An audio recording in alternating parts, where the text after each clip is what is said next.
Better है ना।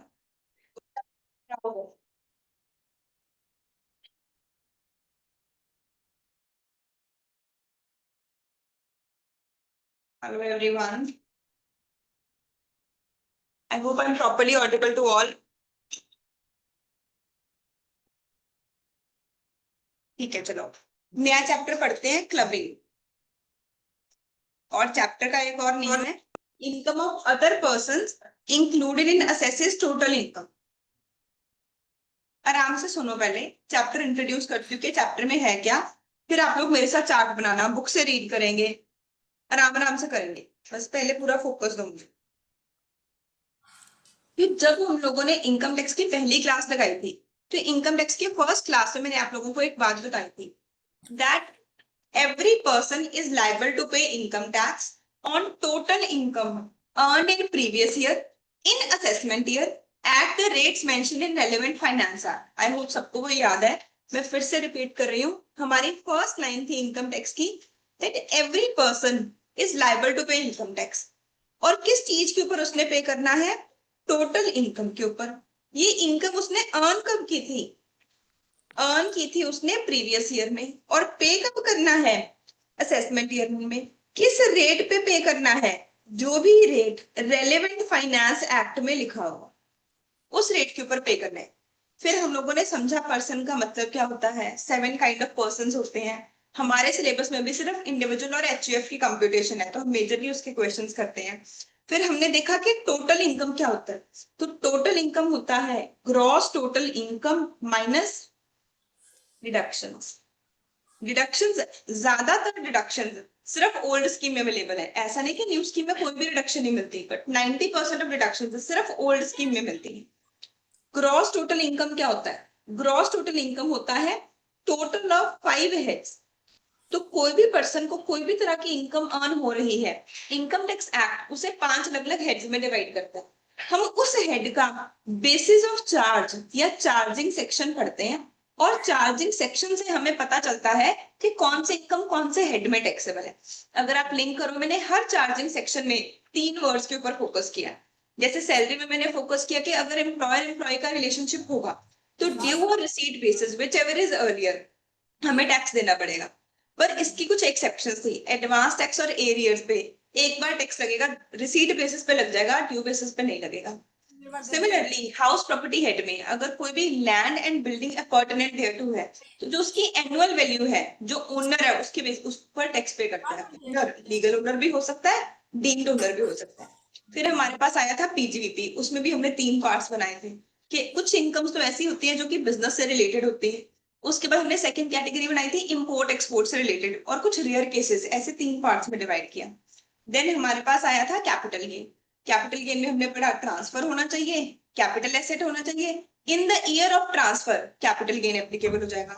और अदर सोर्सेज में 2 पार्ट्स में हमने डिवाइड किया। कुछ इनकम्स की तो लिस्ट बन रखी है, ये तो मेरे पास ऑप्शन ही नहीं है, हमेशा अदर सोर्सेज में ही टैक्सेबल होंगे। अदरवाइज अगर कोई भी रेजिडुअरी इनकम है जो किसी और हेड में नहीं फॉल कर रही, वो हम कहाँ पे लेके जाते हैं? अदर सोर्सेज में लेके जाते हैं। ऐसे हम लोगों ने 5 हेड्स पूरे पढ़ लिए, और अब हम लोग यहाँ पर पहुंच गए हैं क्रॉस टोटल इनकम के ऊपर। एक पर्सन की इनकम कंप्यूट करने के बाद हम क्या करते हैं, कई बार हम किसी और पर्सन की इनकम भी उसकी इनकम में ऐड कर देते हैं। मतलब कई बार ऐसा होगा कि आप मिस्टर एक्स की इनकम कैलकुलेट करने जा रहे हो, आप मिस्टर एक्स की क्रॉस टोटल इनकम निकालोगे, उसके बाद किसी और की इनकम भी इसमें ऐड कर दोगे। जैसे मे बी कई बार ऐसा पॉसिबल है कि मिसेस एक्स को कोई रेंट मिला, और हमने मिसेस एक्स का वो रेंट मिस्टर एक्स के हैंड में टैक्सेबल बना दिया। ऐसा पॉसिबल है कि मिस्टर एक्स का बेटा है, उससे कोई इनकम अर्न हुई, पर माइनर से तो टैक्स रिकवर कर नहीं सकते, तो उसकी इनकम भी किस में ऐड कर दी? मिस्टर एक्स में। इसे हम लोग क्या बोलते हैं? क्लबिंग।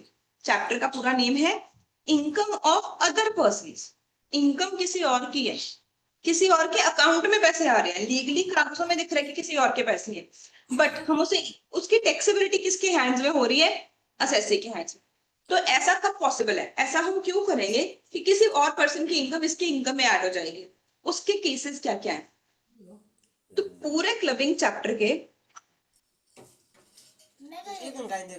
3 टाइप्स के रूल्स हैं, सिर्फ समझना ही है, एंड में मैं कंसोलिडेटेड चार्ट करवाऊंगा। 3 कैटेगरीज के रूल्स हैं क्लबिंग चैप्टर के। फर्स्ट कैटेगरी ऑफ रूल कहता कि अगर कोई पर्सन अपना कोई एसेट किसी और को ट्रांसफर कर दे या फिर अपनी इनकम किसी और को ट्रांसफर कर दे, तो हम लोग टैक्स तो किससे लेंगे? ट्रांसफरर से ही लेंगे. What I mean is, let's say मेरे पास रिलायंस कंपनी के शेयर्स, रिलायंस कंपनी के मेरे पास मान लो 25 लाख के शेयर्स. मुझे पता है कि इस साल रिलायंस कंपनी से मुझे डिविडेंड मिलने वाला है एंड मैं ऑलरेडी 30% स्लैब में फॉल करती हूँ. जो मेरी इनकम है वो 15 लाख से ज्यादा है. तो अब मैं चाहूंगी कि मैं अपना टैक्स मिनिमाइज करूं. तो मैंने सोचा कि अगर मेरी फैमिली में कोई ऐसा पर्सन है जो कि अपनी बेसिक एग्जम्पशन का 87A के रिबेट का पूरा बेनिफिट नहीं ले पा रहा, कि ये डिविडेंड मुझे ना मिले, मेरी बजाय किसी और को मिल जाए. तो लेट से मैंने रिलायंस कंपनी को एक लेटर लिखा कि मैं अपना डिविडेंड ट्रांसफर करना चाहती हूँ, नॉमिनी बनाना चाहती हूँ अपनी मदर. तो कंपनी ने डिविडेंड किसके अकाउंट में ट्रांसफर कर देना है? मेरी मदर के अकाउंट में. टीडीएस भी किसका रिडक्ट करना है? मेरी मदर का. तो इस केस में क्या हुआ, मैंने अपनी इनकम ट्रांसफर कर दी. पर इनकम टैक्स एक्ट कहता कि ठीक है आपने अपनी इनकम अपने मदर को ट्रांसफर कर दी, पर हम टैक्स अभी भी किससे रिकवर करेंगे? ट्रांसफरर. टैक्स के लिए कौन लायबल है? ट्रांसफरर. पहला केस. सेकेंड केस, मान लो मैंने अपना एसेट भी ट्रांसफर कर दी. मैंने बोला मम्मा आप ऐसे करो, शेयर्स ही आपके नाम पे ट्रांसफर कर देती हूँ क्योंकि टैक्स तो मुझे ही देना पड़ रहा है, मुझे फायदा तो हुआ ही नहीं. तो मैंने क्या किया, शेयर्स भी अपने मम्मा के नाम पे ट्रांसफर कर दी. तो इस केस में भी किसके हैंड्स में इनकम बनेगी? राइट? सब कुछ क्लियर है ना?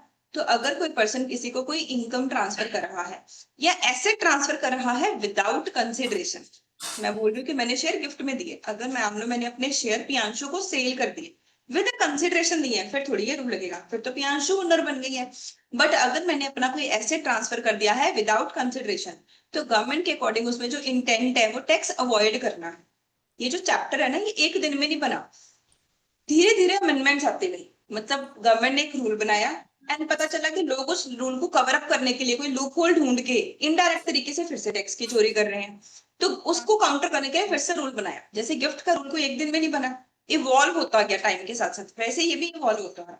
तो पहले सिर्फ क्या रूल होगा कि अगर आप इनकम ट्रांसफर करोगे तो टैक्स ट्रांसफर से लेंगे. पर बाद में लोगों ने क्या किया, शेयर भी ट्रांसफर करने शुरू कर दिए, प्रॉपर्टी भी ट्रांसफर करने शुरू कर दिए अपने रिलेटिव्स को. तो उन्होंने इसे कवर करने के लिए क्या बना दिया, चाहे आप इनकम ट्रांसफर कर रहे हो या आप एसेट भी ट्रांसफर कर रहे हो विदाउट कंसिडरेशन, तो हम लोग टैक्स किससे लेंगे? ट्रांसफर. पक्का सब कुछ क्लियर है? आसान है. सेकेंड पॉइंट है माइनर. माइनर से तो टैक्स लिया ही नहीं जा सकता, माइनर की कोई लाइबिलिटी क्रिएट ही नहीं हो सकती. पर माइनर को इनकम तो अर्न हो सकती है. अगर माइनर के नाम पे एफडी करवा दे तो उसके ऊपर इंटरेस्ट मिलेगा. माइनर के नाम पे कोई घर खरीदे तो घर की सेल के टाइम पे कैपिटल गेन होगा, या फिर अगर उसे रेंट पे दिया हुआ है तो रेंटल इनकम होगी. अगर माइनर कोई टैलेंट शो में गया, लेट्स से माइनर कोई चाइल्ड आर्टिस्ट है, वो किसी डांस कंपटीशन में केबीसी में कहीं पे गया और उसने कुछ पैसे जीते, तो इस केस में भी माइनर को इनकम अर्न हो रही है पर इसकी लायबिलिटी बन ही नहीं सकती. तो उन्होंने बोला कि माइनर की इनकम ऐड हो जाएगी income of the parent who has higher income. तो हम पहले फादर की कंप्यूटेशन करेंगे, फिर मदर की कंप्यूटेशन करेंगे. जिसकी टोटल इनकम ज्यादा होगी, माइनर की इनकम उसकी इनकम में ऐड हो जाएगी. डन है? कुछ एक्सेप्शंस हैं. कई बार माइनर की इनकम पेरेंट्स की इनकम में ऐड नहीं होती है. कई बार माइनर की इनकम माइनर की बुक्स में ही चार्ज होती है. ऐसा कब होगा? अगर माइनर ने कोई भी इनकम अर्न की है अपने स्किल की वजह से या अपने फिजिकल लेबर की वजह से. स्किल जैसे कि अभी मैंने बोला कि मान लो केबीसी में बच्चा जीत गया या उसे स्कूल से स्कॉलरशिप मिली है, उसे अपने स्किल की वजह से मिली है, इसमें कोई टैक्स डिविजन वाला प्लान नहीं है. इस केस में टैक्सेबिलिटी किसके हैंड्स में है? माइनर के हैंड्स में है. पर मान लो मैंने माइनर के नाम पे घर खरीदा, उस घर को सेल करके 10 लाख का कैपिटल गेन हुआ, अब किस में ऐड हो जाएगा? पेरेंट. माइनर के नाम पे मैंने एफडी करा दी, उसका इंटरेस्ट भी किस में ऐड हो जाएगा? पेरेंट के हैंड्स. अगर माइनर को खुद फिजिकल लेबर से कोई इनकम अर्न हो रही है, हाँ चाइल्ड लेबर बैंड है, पर मान लो फिर भी कोई माइनर काम कर रहा है, उसे उस फिजिकल लेबर से कोई इनकम अर्न हो रही है, उस केस में भी कौन टैक्सेबल है? माइनर खुद ही टैक्सेबल है. एंड लास्ट है, अगर जो माइनर है वो डिसेबल है. तो अगर कोई पर्सन डिसेबल्ड है एज अ माइनर, उसकी इनकम के ऊपर उसने खुद ही टैक्स पे करना है, पेरेंट्स की इनकम में ऐड नहीं। आसान, कोई कंफ्यूजन नहीं, कोई डाउट नहीं। नेक्स्ट, अगर कोई पर्सन अपना कोई एसेट अपने स्पाउस को ट्रांसफर करता है, कहते हैं अगर कोई एसेट आप अपने स्पाउस को ट्रांसफर कर रहे हो या फिर अपनी डॉटर इन लॉ को ट्रांसफर कर रहे हो, फिर भी हम टैक्स किससे लेंगे? ट्रांसफरर से ही लेंगे। मतलब कि मान लो अगर ए ने अपनी वाइफ के नाम पे शेयर ट्रांसफर कर दी, तब जो शेयर्स के ऊपर डिविडेंड मिलेगा, शेयर्स को सेल करके कैपिटल गेन होगा, हम किससे टैक्स लेंगे? ए से ही लेंगे। ठीक है, मान लो ए ने अपनी वाइफ को कुछ पैसे दे दिए एंड उसकी वाइफ ने इन पैसों से शेयर खरीद ली। अब इस शेयर से जो डिविडेंड अर्न होगा, इसके ऊपर कैपिटल गेन होगा, ये भी किसकी इनकम बनेगी? ए की इनकम में बनेगी। तो अगर किसी भी पर्सन ने अपनी स्पाउस को कोई भी एसेट ट्रांसफर किया है, तो उस एसेट से होने वाली इनकम किसकी है? ट्रांसफरर की ही है। सिमिलरली पुरानी अगर आप एचयूएफ वगैरह में देखो, तो हम हर पर्सन की बेसिक एग्जाम्पशन को यूज करना चाहते हैं। मान लो एक पर्सन है पी, पी की इनकम है 30-40 लाख, इनका बिजनेस है। उसके बाद इसका बेटा आया, इसका बेटा भी इसके साथ काम करने लग गया, फिर इसके बेटे की शादी हो गई, तो अब ये मिसेस ए की बेसिक एग्जाम्पशन को भी यूटिलाइज करना चाहेंगे, तो कुछ एसेट्स इन्होंने अपनी बहू के नाम पर ट्रांसफर कर दिए, डॉटर इन लॉ के नाम पर ट्रांसफर कर दिए। इस केस में भी हम टैक्स किससे लेंगे? मिस्टर पी से ही लेंगे। तो चाहे कोई पर्सन अपने स्पाउस को एसेट दे रहा है, चाहे डॉटर इन लॉ को एसेट दे रहा है, उसकी इनकम में क्या हो जाएगी? क्लब हो जाएगी in the hands of transfer. यहाँ पे वर्ड है स्पाउस, मतलब अगर हस्बैंड वाइफ को दे रहे हैं तो हस्बैंड को टैक्स पे करना है, वाइफ हस्बैंड को दे रही है तो भी वाइफ को टैक्स पे करना है। दोनों केसेस में अप्लाई हो रहा है। बट अगर डॉटर इन लॉ को दे रहे हो तब तो क्लबिंग होगी, पर अगर कोई सन इन लॉ को दे रहा है तब क्लबिंग नहीं होगी। ध्यान में रहेगा। और देखो कितना लॉजिकल भी तो है ना। पहली बात तो कोई पर्सन टैक्स सेव करने के लिए लोग अपनी फैमिली में अपनी प्रॉपर्टी रखते हैं, अपने सन इन लॉ के नाम पे कोई प्रॉपर्टी ट्रांसफर ही नहीं करेगा टैक्स सेव करने के लिए, पहला point. Second point, son in law most likely working ही होगा, उसकी बेसिक एग्जम्पशन यूटिलाइज ही है। तो ये टैक्स एवेजन यूज ही कहां पर होती थी? जो लोग हाउसवाइफ्स हैं, जो अपने बेसिक एग्जम्पशन को यूज नहीं कर पा रहे हैं, तो यहाँ पे उन्होंने मेजरली किसे कवर किया? स्पाउस को and daughter in law. Clear है? अब आपको शायद ऐसा लगा होगा या लगना चाहिए था कि मैम फर्स्ट और थर्ड पॉइंट में डिफरेंस ही क्या है, किसी को फील हुआ? तो फर्स्ट पॉइंट में रिलेटिव है या नहीं है कोई फर्क ही नहीं पड़ता। मान लो मैंने कोई चीज मनजोत को ट्रांसफर कर दी, अब मनजोत मेरा कोई रिलेटिव नहीं है, तो मनजोत के हैंड्स में वो क्या बन गई? गिफ्ट की इनकम बन गई, राइट? क्योंकि वो मेरा फ्रेंड है, मैं अगर इसको कुछ भी ट्रांसफर कर रही हूँ, इसे उसके ऊपर टैक्स देना पड़ेगा। बट इसने उसके ऊपर टैक्स दे दिया, लेट्स से मैंने इसे 1 करोड़ की प्रॉपर्टी ट्रांसफर कर दी, इसने उसके ऊपर टैक्स पे कर दिया। अब इससे जो रेंट अर्न होगा वो अभी भी किसके हैंड्स में टैक्सेबल है? मेरे हैंड्स, ट्रांसफरर के हैंड्स में टैक्सेबल। ठीक है, यहां पर क्या है, जब मैंने अपने हस्बैंड के नाम पे प्रॉपर्टी ट्रांसफर की, तो क्या हस्बैंड से गिफ्ट का टैक्स लेंगे? लेंगे या नहीं लेंगे? रिलेटिव से क्या होता है? एग्जाम। पर उससे जो इनकम अर्न होगी वो अभी भी किसकी इनकम बनेगी? ट्रांसफरर की। तो फर्स्ट केस में, हाँ सेकेंड पर्सन के बुक्स में एज अ गिफ्ट वो टैक्सेबल बन रहा है, बट उसके बाद भी हम क्लबिंग कर रहे हैं। फर्स्ट केस में रिलेटिव होना जरूरी है ही नहीं, और थर्ड केस में कोई भी एसेट हो बट रिलेटिव होना जरूरी है, स्पाउस या डॉटर इन लॉ, सिर्फ ये 2 केसेस कवर्ड है। समझ आइए बात? बुक से एक एक रूल पढ़ते हैं, फिर इसका चार्ट बनाएंगे और फिर इसके क्वेश्चंस करेंगे। ये बेसिक इंट्रोडक्शन है इस चैप्टर की। पैसे ट्रांसफर किए है, उससे जो रेंट है वो हो गया आपकी इनकम, उसे वो सेल कर पैसे छोड़ तभी वो आपकी इनकम। और छोटे छोटे और पॉइंट्स आएंगे, पहले हम एक बार रीड करते हैं, सारे पॉइंट्स को समझेंगे, फिर चार्ट बनाएंगे।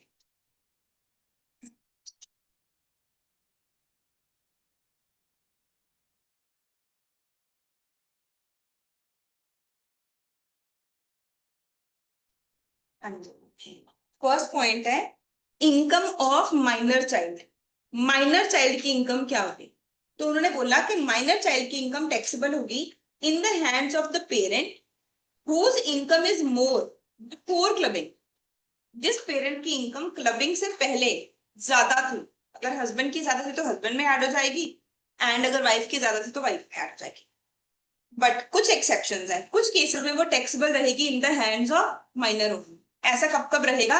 अगर माइनर ने कोई भी फिजिकल वर्क किया है, फिजिकल लेबर किया है, मैन्युअली खुद काम किया है, उसने अपने स्किल से पैसे जीते हैं, जैसे कि कोई एथलेटिक कंपटीशन जीत लिया, कोई इंटेलेक्चुअल गेम लाइक केबीसी जीत ली। अगर जो माइनर है वो किससे सफर कर रहा है? डिसेबिलिटीज। जब भी माइनर की इनकम पेरेंट्स की इनकम में क्लब होगी तो पेरेंट्स को एक एग्जाम्पशन मिलेगी 1500 पर एनम की पर चाइल्ड की। ठीक है, तो लेट्स से किसी माइनर की इनकम है 5 लाख, तो माइनर की इनकम फादर में ऐड हो गई, उसके बाद फादर इसमें से माइनस कर देगा 1500। बहुत पुराना रूल है, अब 1500 का कोई रेलेवेंस नहीं है, बट पुराना रूल ये था कि माइनर की इनकम में 1500 की आपको एग्जाम्पशन मिल जाएगी। जैसे कि हम लोगों ने अदर सोर्सेज चैप्टर में पढ़ा, अगर आप पोस्ट ऑफिस में अकाउंट ओपन करवाते हो तो इंडिविजुअल अकाउंट पे 3500 की एग्जाम्पशन मिलती है और जॉइंट अकाउंट पे 7000 की मिलती है। 7000। वैसे ही माइनर के केस में अमाउंट क्या है? 1500। कहते एक बार माइनर की इनकम किसी पेरेंट में क्लब हो गई तो हर साल, अब आपने दोबारा नहीं चेक करना किसमें क्लब करें, मिस्टर एक्स की इनकम अपने फादर की बुक्स में ऐड हो गई, नेक्स्ट ईयर मदर की इनकम ज्यादा है, फादर की इनकम कम है, फिर भी हम किसमें क्लब करेंगे? फादर। कहते once minor's income is clubbed with one parent, it will continue to be clubbed with that parent only in subsequent years. Assessing officer may club the minor's income with other parent after giving an opportunity of being heard. अगर assessing officer को लगे कि ये permanent change ही है, कि अब हमेशा ही wife की इनकम ज्यादा होगी, तो assessing officer चाहे तो इसे चेंज कर सकता है, अदरवाइज जो एक बार हो गया आगे से वही रूल अप्लाई।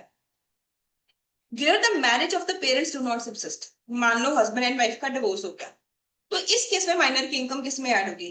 कहते हैं माइनर की इनकम इंक्लूड होगी income of the parent who maintains the minor child. जिसके पास भी बच्चे की कस्टडी है उसे कोई उसका टैक्स पे करना पड़ेगा, उसकी इनकम ही क्लब हो जाएगी।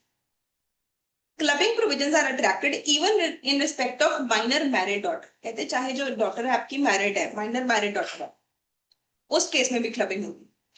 चाइल्ड किसी भी टाइप का हो सकता है, स्टेप चाइल्ड भी हो सकता है, अडॉप्टेड चाइल्ड। आसान है, नोट डाउन कर ले, मेरे साथ चार्ट बनाओ। हाँ जी। पति है और पर्सन एसेट या कुछ भी वाइफ के नाम पे इनकम ट्रांसफर करता है, तो वो वाइफ के हैंड में टैक्सेबल हुई थी कि हस्बैंड के शुभी टैक्स? हस्बैंड। अब वाइफ का होती फिर आपने ट्रांसफर किया ही क्यों? कोई ना कोई आपको बेनिफिट ही हो रहा होगा, नहीं तो आप क्यों ट्रांसफर करोगे?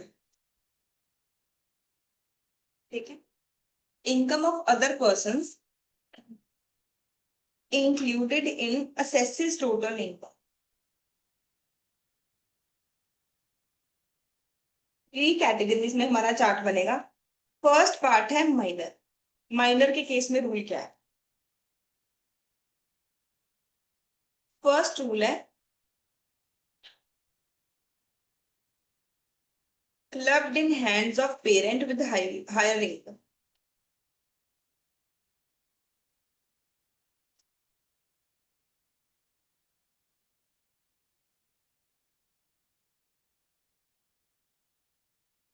जिस पेरेंट की इनकम ज्यादा है उसमें ऐड कर देना।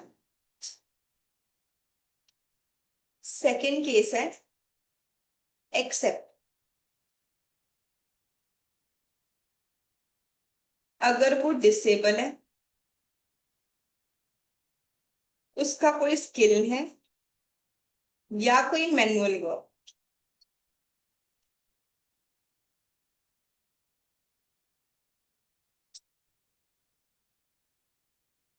एग्जम्पशन मिलेगी 1500 की पर एनम पर चाइल्ड। जब हम प्रैक्टिकली क्वेश्चंस करने लगते हैं तो हमें लगता है कि ये एग्जम्पशन सिर्फ ओल्ड स्कीम में होगी, पर डिडक्शंस ओल्ड स्कीम में होती हैं। एग्जम्पशन तो ओल्ड में भी होती है, न्यू में भी होती है, तो मैं स्पेसिफिकली लिख रही हूँ ओल्ड स्कीम में भी मिलेगी, न्यू स्कीम में भी मिलेगी। जब हम लोगों ने सैलरी चैप्टर पढ़ा था तो हमने देखा था कि चिल्ड्रन एजुकेशन अलाउंस मिलता है। कितना मिलता है children education allowance? 100 per month पर चाइल्ड। आगे क्या पढ़ते थे हम? Up to two. Up to 2 children, इसमें अप टू 2 चिल्ड्रन का रूल नहीं है। मतलब अगर किसी के 3 बच्चे हैं तो उसे 4500 की एग्जम्पशन मिल जाएगी। पूरे इनकम टैक्स में सब जगह अप टू 2 चिल्ड्रन का रूल है, बट यहाँ पर नहीं है।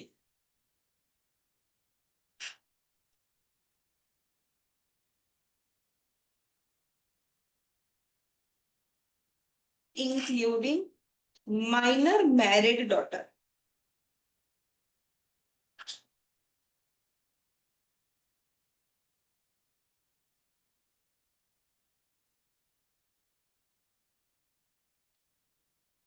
तो अगर हमें एग्जामिनर कंफ्यूज करे कि बच्चा माइनर तो है बट अब उसकी शादी हो चुकी है, तो शायद इसकी इनकम इसके हस्बैंड में क्लब होनी चाहिए। Still the answer is parents के साथ ही क्लब हो।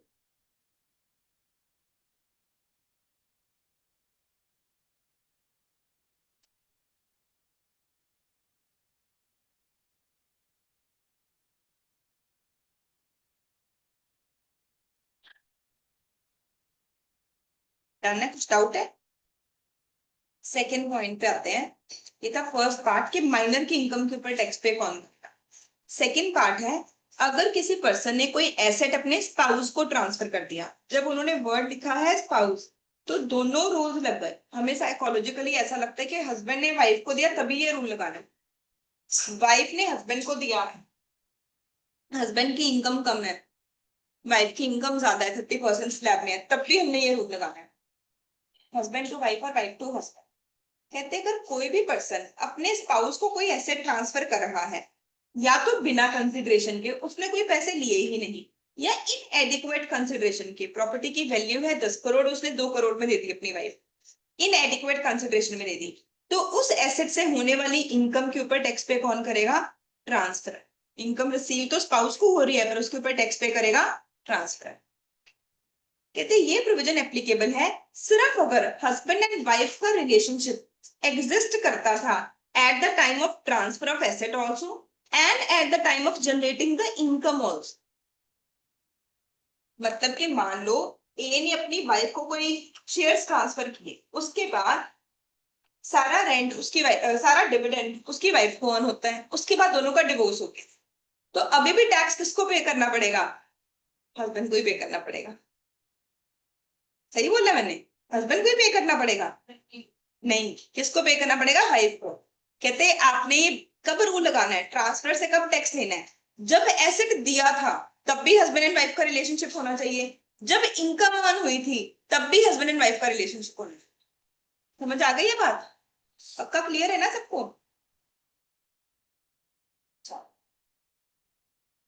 तो मतलब अगर मेरे हस्बैंड मुझे शेयर दे भी दे, फिर भी उस डिविडेंड की इनकम के ऊपर कौन टैक्स पे करेगा?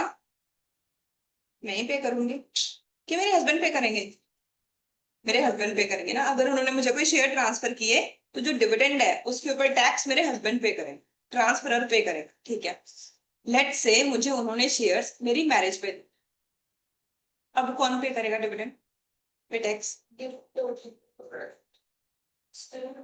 दो चीज, दो चैप्टर्स के रूल्स इकट्ठे लग रहे हैं। लेट्स से मिस्टर ए ने अपनी फियोंसे को, फियोंसे अभी मैरिज नहीं हुई, वेडिंग वाले दिन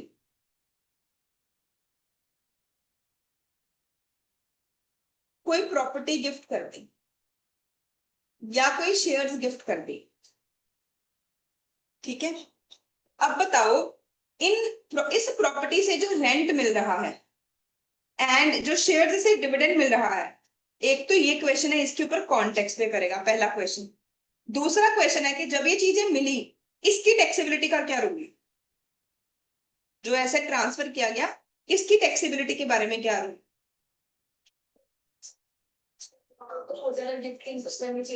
हाँ, तो मिसेस ए के लिए पहले तो ये बताओ ये टैक्सेबल है या नहीं जब उसे मैरिज पे गिफ्ट मिला? रिलेटिव नहीं है अभी, रिलेटिव तो नहीं है, तो मिसेस ए को तो आइडियली इसके ऊपर क्या पे करना चाहिए? टैक्स पे करना चाहिए। और उसे एसेट मिला कब है? और मैरिज में तो कुछ भी मिले वो क्या होता है? एग्जाम। तो अदर सोर्सेज चैप्टर के अगर रूल लगाएं, अगर मेरे हस्बैंड ने मुझे कोई एसेट शादी वाले दिन ट्रांसफर किया है वो एग्जाम्प्ट है, मुझे उसके ऊपर कोई टैक्स पे नहीं करना। अब इसके ऊपर मुझे अगर कोई रेंट या डिविडेंड मिल रहा है, इसके ऊपर टैक्स कौन पे करेगा? ये रूल कब लगाना होता है हमने? जब एसेट दिया था तब भी कौन सा रिलेशनशिप होना चाहिए था? जब इनकम अर्न हुई थी तब भी कौन सा होना चाहिए था? Husband wife. तो जब एसेट दिया है तब तो हस्बैंड एंड वाइफ का रिलेशनशिप नहीं था। तो ये लूप होल है, अभी तक इसके ऊपर कोई रूल नहीं बना, ये एक लूप होल है। गिफ्ट से भी बच गए, उधर भी नहीं टैक्स देना पड़ा अदर सोर्सेज में। उसके बाद जो उस एसेट से होने वाली इनकम है उसकी क्लबिंग से भी बच गए। समझ आ गई बात? Next, this provision is not applicable if asset is transferred in connection with agreement to live apart.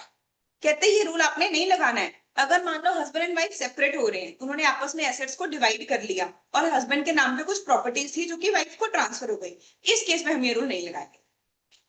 Third, अगर कोई घर ट्रांसफर हो रहा है स्पाउस को या फिर माइनर चाइल्ड को, तो उस केस में हम ट्रांसफरर को डीम्ड ओनर मान लेते हैं हाउस प्रॉपर्टी हेड में। याद है हमने ऐसा पढ़ा था? हाउस प्रॉपर्टी हेड में स्पाउस क्या बन, ट्रांसफरर क्या बन जाता है? डीम्ड ओनर बन जाता है। तो उसी से ही टैक्स नहीं।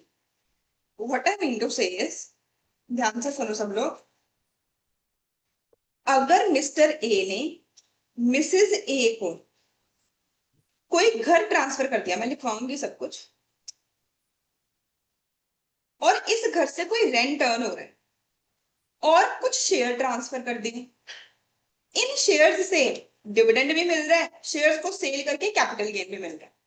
तो मेरा पहला क्वेश्चन है, इस रेंट के ऊपर टैक्स कौन पे करेगा?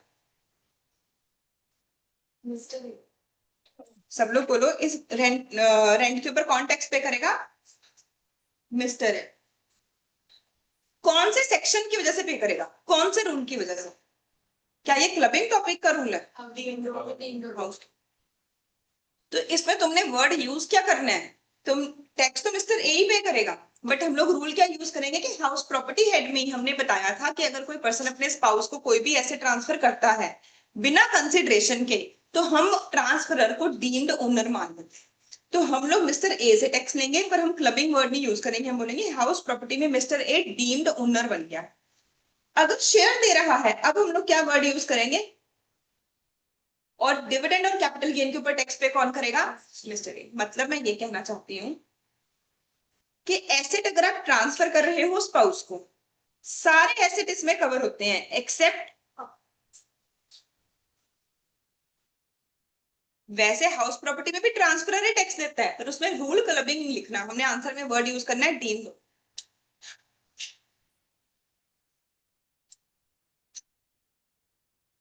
समझ आया? जो रूल स्पाउस के लिए है लोग अपनी बहू के नाम पे ट्रांसफर कराने लग गए, तो इनकम टैक्स ने थोड़ी देर बाद, देखो 64(1) सबसेक्शन 4, मतलब धीरे धीरे बनाना एक्ट, एक दिन में बना होता तो सीक्वेंस में ही सेक्शंस आ रहे होते। फिर बाद में एक नया सेक्शन आया, अगर आप ऐसे ट्रांसफर कर रहे हो बेटे की वाइफ, अगर कोई पर्सन ऐसे ट्रांसफर कर रहा है हिज और हर, मतलब के चाहे फादर इन लॉ ट्रांसफर कर रहे हैं चाहे मदर इन लॉ ट्रांसफर कर रहे हैं, सन की वाइफ को बिना किसी कंसिडरेशन के या इनएडिक्वेट कंसिडरेशन के, तो जो भी इनकम रिसीव होगी वो तो रिसीव हो रही है सन की वाइफ को, पर टैक्स कौन पे करेगा? ट्रांसफरर। रिलेशनशिप कब एग्जिस्ट करना जरूरी है? जब आपने एसेट ट्रांसफर किया था उस दिन भी mother in law and father in law या डॉटर इन लॉ का रिलेशनशिप होना चाहिए, जब इनकम अर्न किया उस दिन भी होना चाहिए। जो सेम लूप होल मैंने ऊपर डिस्कस किया वो सेकंड केस में भी एग्जिस्ट करे। ठीक है? इस लूप होल को गवर्नमेंट क्यों नहीं कवर अप कर रही? सोचो प्रैक्टिकली, कोई इम्पैक्ट नहीं पड़ रहा होगा ना? सबको पता है ये लूप होल, ऐसा नहीं कि मुझे पता है, सबको पता है जिन भी लोगों ने इनकम टैक्स पढ़ा हुआ है। तो क्यों इसे कवर क्यों नहीं किया जा रहा है? बिकॉज द चांसेस ऑफ कि प्रॉपर्टी की रजिस्ट्री करवाने जा रहे हो on the day of wedding are zero in India. है इस चीज के चांसेस, मतलब कोई बहुत ही ज्यादा टैक्स प्लानिंग कर रहा है, कोर्ट मैरिज कर रहा है, उसके बाद प्रॉपर्टी की रजिस्ट्री कराने जा रहा है, सिर्फ तभी इस लूप होल का बेनिफिट लिया जा सकता है, नहीं तो तुम शादी वाले दिन रजिस्ट्री कराने थोड़ी जाओगे। Next, asset transfer to any person for the benefit of spouse और सन्स वाइफ। अब उसके बाद एक नया रूल बना, लोगों ने क्या करना शुरू कर दिया कि अपनी वाइफ को एसेट देने की बजाय किसी और पर्सन को एसेट दिया पर उसका बेनिफिट उनकी वाइफ को ही मिल रहा है। What I mean is, mister A ने अपने शेयर ट्रांसफर कर दिए, अपने शेयर गिफ्ट कर दिए अपने फ्रेंड को, और बोला कि इसका डिविडेंड जो भी आया करेगा तुम मेरी वाइफ को दे दिया करो। तो अगर मिस्टर ए डायरेक्टली अपनी वाइफ के नाम पे शेयर ट्रांसफर करते हैं, फिर तो हम लोग टैक्स किससे ले लेते हैं, मिस्टर ए से, पर उन्होंने अपनी वाइफ को दिया ही नहीं। उन्होंने किसे दिया, किसी थर्ड पर्सन को दिया, बट अल्टीमेटली बेनिफिट किसका हो रहा है, मिसेज ए का। अब भी हम लोग किससे टैक्स लेंगे, ठीक है। तो इसे बोला जाता है, ये सुप्रीम कोर्ट में एक केस हुआ था और वहां पे एक वर्ड यूज हुआ था, सर्केशियस मेथड। सब कुछ लिखवाऊंगी मैं, पूरा टॉपिक हो जाए सब कुछ लिखवाऊंगी।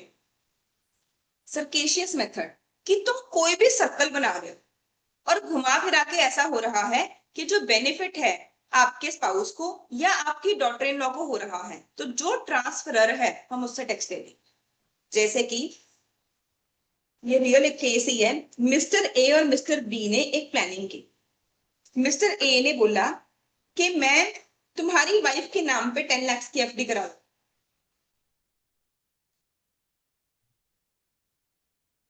मिस्टर बी ने बोला मैं तुम्हारी वाइफ के नेम पे 10 लाख के शेयर्स परचेज कर लेता हूं।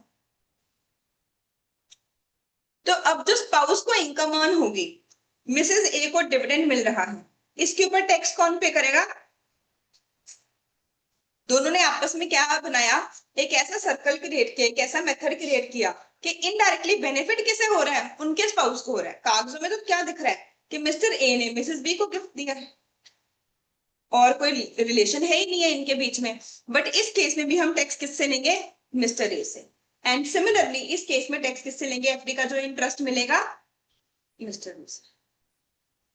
समझ आ गई है बात, रीड करते हैं इसे। If an individual transfer any asset to any person बिना कंसिडरेशन के या विदाउट एडिक्वेट कंसिडरेशन, जिससे अल्टीमेटली बेनिफिट उनकी वाइफ को, सन की वाइफ को, डॉटर इन लॉ को या स्पाउस को हो रहा है, income from such asset is received by any other person, पैसे किसी और के अकाउंट में आ रहे हैं, तो टैक्स अभी भी कौन पे करेगा, ट्रांसफर। ठीक है। अब एक केस तो है हस्बैंड ने वाइफ के नाम पे प्रॉपर्टी ट्रांसफर कर दी, हस्बैंड ने वाइफ के नाम पे शेयर ट्रांसफर कर दिए। कई बार हस्बैंड वाइफ को पैसे देता है और वाइफ उससे बिजनेस करती है, तो बिजनेस से जो प्रॉफिट अर्न हो रहा है वो भी किसके हैंड्स में टैक्सेबल होना चाहिए, हस्बैंड के हैंड्स में। व्हाट आई मीन टू से इज, हस्बैंड ने वाइफ को शेयर्स दिए, तो हमने बोला कि जो वाइफ को डिविडेंड मिलेगा, इस डिविडेंड के ऊपर टैक्स कौन पे करेगा, हस्बैंड।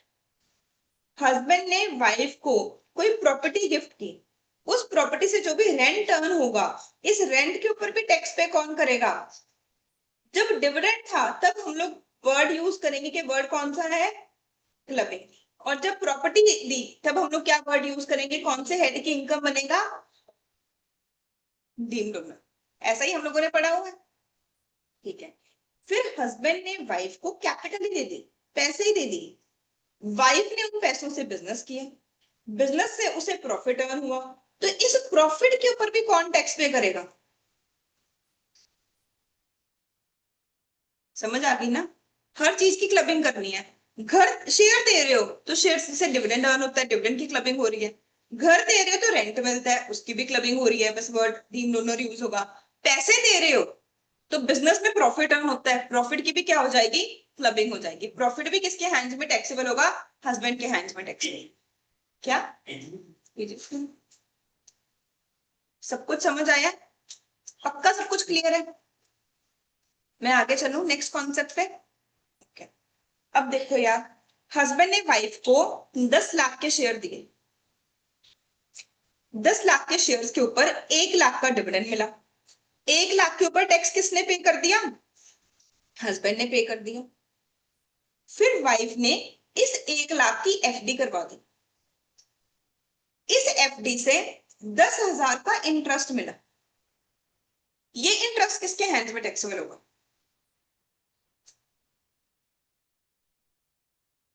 समझ आइए तुम्हें बात। एक्चुअली 1 लाख रुपए किसके थे, हस्बैंड के, टैक्स भी हम किससे ले रहे हैं, हस्बैंड से। अब उसी 1 लाख की एफडी करा दी, तो इससे जो इंटरेस्ट अर्न हो रहा है, आइडली तो ये भी किसकी बुक्स में जाना चाहिए, हस्बैंड की, इससे ही टैक्स देना चाहिए। पर एक रूल बनाया गया कि इनकम की क्लबिंग होती है, इनकम फ्रॉम इनकम की क्लबिंग नहीं होती। तो इनकम सिर्फ एक जनरेशन में लगती है, सेकंड जनरेशन इनकम के ऊपर क्लबिंग नहीं लगती। तो जो पहली इनकम थी, डिविडेंड की इनकम, इसकी तो क्लबिंग होगी, इसका टैक्स किससे ले लिया हमने, हस्बैंड से। फिर इस इनकम से नई इनकम अर्न हुई, ये इसके ऊपर टैक्स कौन पे करेगा, वाइफ ही पे करेगा।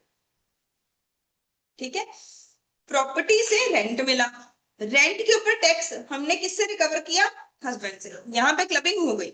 अब वाइफ पैसे जोड़ती रही, उसने सारी रेंटल इनकम को जोड़ के बाद में किसी कंपनी के शेयर्स खरीद लिए, इन शेयर्स का डिविडेंड किसके हैंड्स में टैक्सेबल बनेगा, वाइफ के हैंड्स। इनकम की क्लबिंग करनी है, इनकम फ्रॉम इनकम की क्लबिंग नहीं करनी।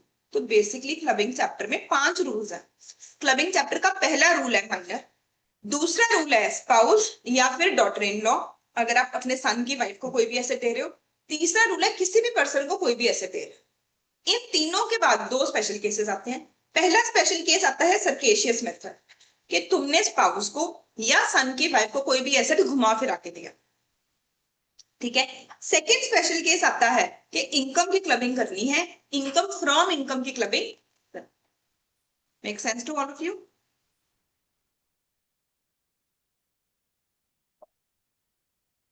देखते हैं, मैं सब कुछ नोट डाउन करवाऊंगी, सारे स्पेशल केसेस। अब देखो, one of the most important topics of this chapter, section 64(1)(2), income of spouse from a concern where assessee has substantial interest। Wife को किसी ऐसी कंसर्न से, वाइफ या हस्बैंड किसी को भी किसी ऐसी कंसर्न से, कंसर्न का मतलब किसी भी बिजनेस से इनकम अर्न हो रही है जिसमें असेसी का सब्सटेंशियल इंटरेस्ट है। बच्चे लेट्स से मेरे हस्बैंड का कोई बिजनेस है, उनकी पार्टनरशिप फर्म है। लेट्स से मैं अपनी एग्जांपल लेती हूँ, कोई बिजनेस है और उस बिजनेस में कोई पार्टनरशिप फर्म है। अब इस पार्टनरशिप फर्म में जो भी प्रॉफिट आएगा उसके ऊपर टैक्स पे करना पड़ेगा। नेचुरल ह्यूमन टेंडेंसी, हम क्या चाहेंगे कि बुक्स में हमारा ये प्रॉफिट क्या हो, कम हो, ताकि हमें टैक्स क्या देना पड़े, कम देना पड़े। अगर इस फर्म से मेरे हस्बैंड कोई सैलरी विड्रॉ करेंगे तो वो क्या जितनी मर्जी सैलरी विड्रॉ कर सकते हैं, कर सकते हैं। पर क्या इनकम टैक्स भी वो सारी सैलरी अलाउ करता है एज एन एक्सपेंस? क्या लगा देता है इनकम टैक्स? तो मैक्सिमम कितनी सैलरी ले सकते हो, बुक प्रॉफिट के बेस पे हम कैलकुलेशन करते हैं 90%, 60%। तो एक लिमिट है कि मेरे हस्बैंड मैक्सिमम सैलरी कितनी ले सकते हैं, उससे ज्यादा ले ही नहीं सकते। तो उन्होंने क्या किया, मुझे सैलरी दे दी, मेरी बेसिक एग्जाम्पशन भी अंडर यूटिलाइज थी, या मेरा वेट भी अभी अंडर यूटिलाइज था, पूरा यूज ही नहीं हुआ था। तो उन्होंने मुझे कुछ पैसे ट्रांसफर कर दिए। तो कहते हैं इस केस में भी ये सैलरी की इनकम किसकी इनकम मानी जाएगी?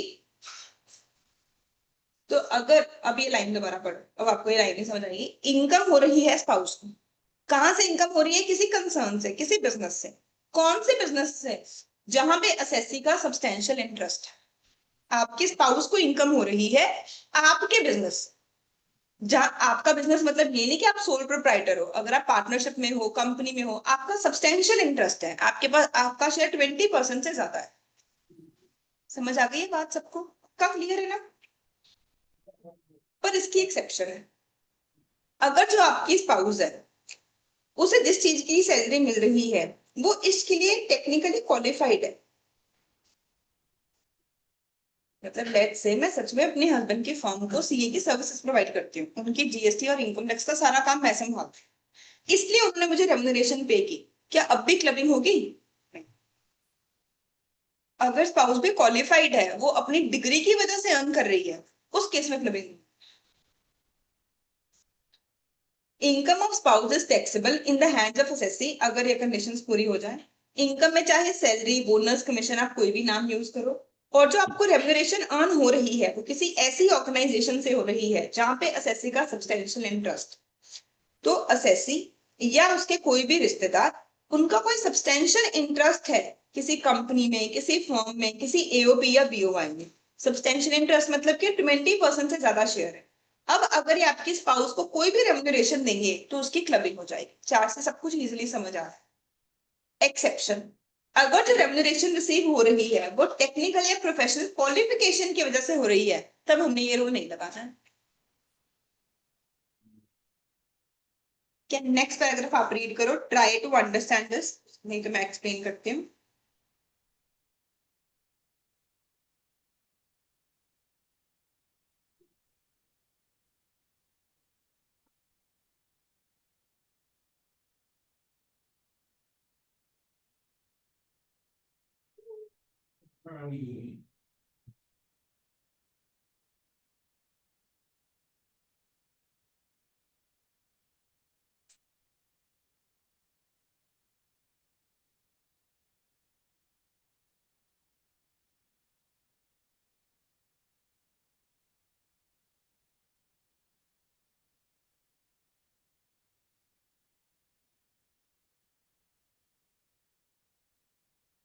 आधे भाग इस बुक को करते हैं।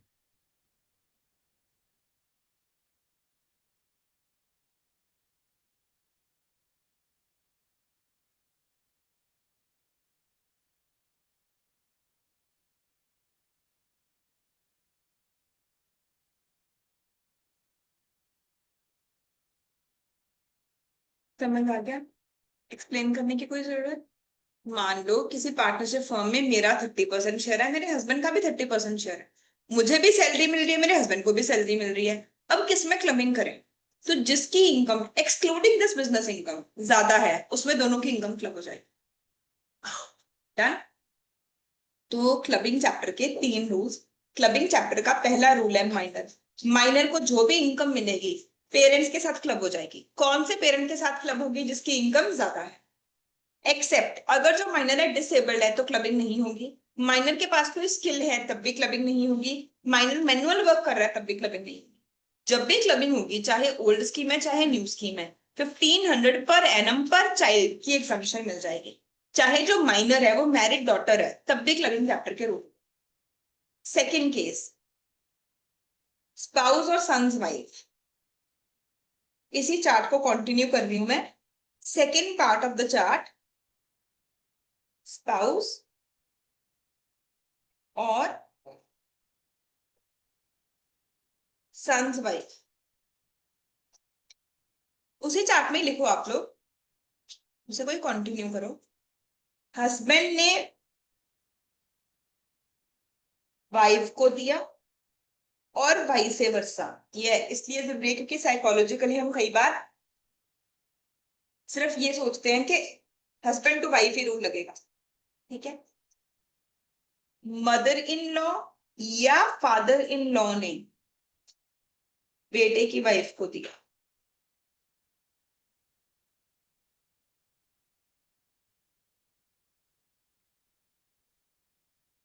मदर इन लॉ से भी ट्रांसफर हो सकता है, फादर इन लॉ से भी हो सकता है।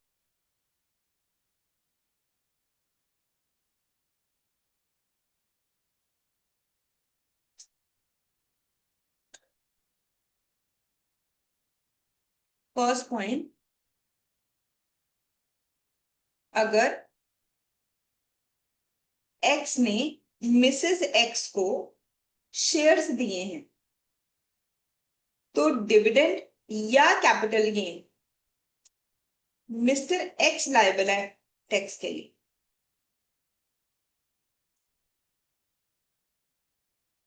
अगर एक्स ने मिसेस एक्स को कोई हाउस प्रॉपर्टी दी है तो हाउस प्रॉपर्टी के रेंट के लिए मिस्टर एक्स लायबल है क्योंकि वो डीम्ड ओनर है।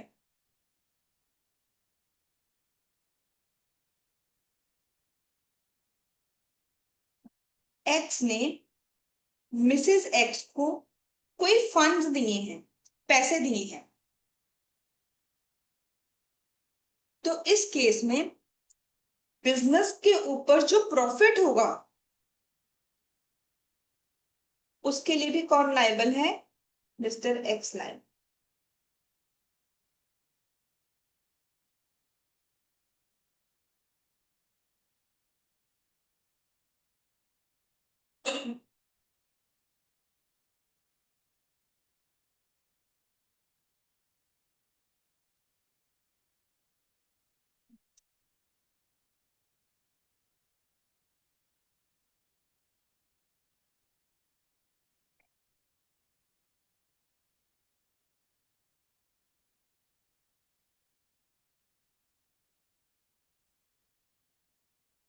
इस टॉपिक का सेकेंड पॉइंट, एक्सेप्ट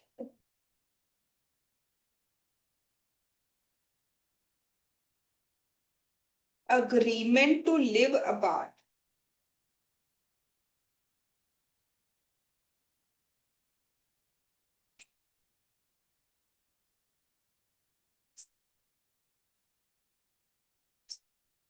तो अगर डिवोर्स हो रहा है, सेपरेशन हो रही है, उस केस पे हमने ये रूल नहीं लगता है।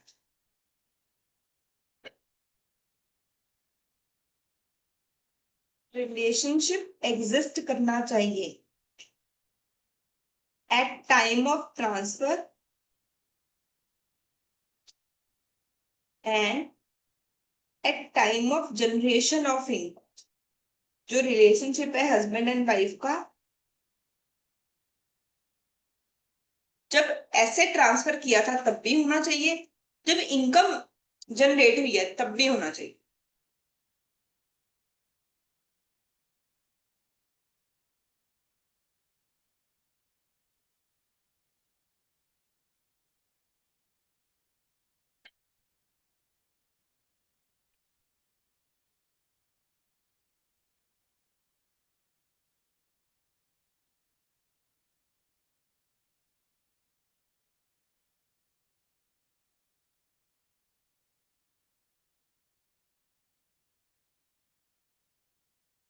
ठीक है ना, सबको समझ आया? नेक्स्ट पेज पे स्पेशल पॉइंट्स लिखो, इसका थर्ड पार्ट अभी हमने करना है। स्पेशल पॉइंट्स नोट डाउन करो नेक्स्ट पेज पे।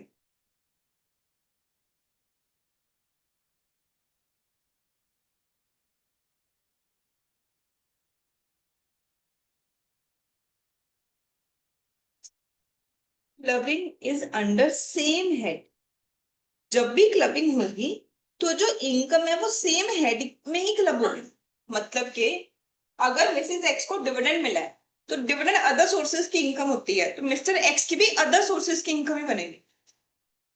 मिसेस एक्स को बिजनेस में प्रॉफिट अर्न हुआ है तो मिसेस एक्स के लिए वो पीजीबीपी में टैक्सेबल होता, तो मिस्टर एक्स के लिए भी वो किस में टैक्सेबल होगा? पीजीबीपी में ही टैक्सेबल होगा। Both income and losses are club.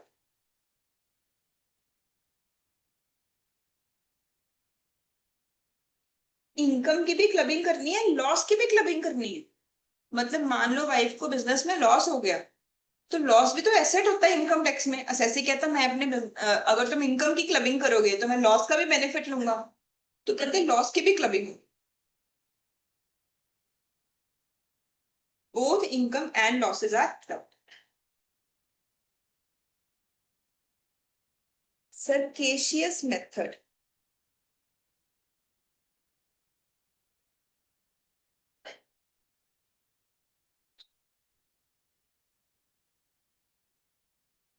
Transfer of asset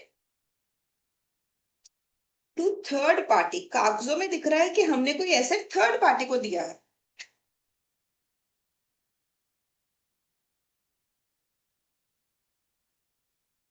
for benefit of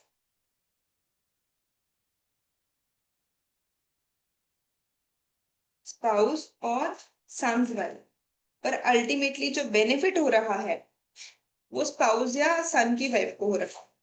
assessee is liable. तब भी टैक्स पे करने के लिए कौन लायबल है? असेसी ही लायबल।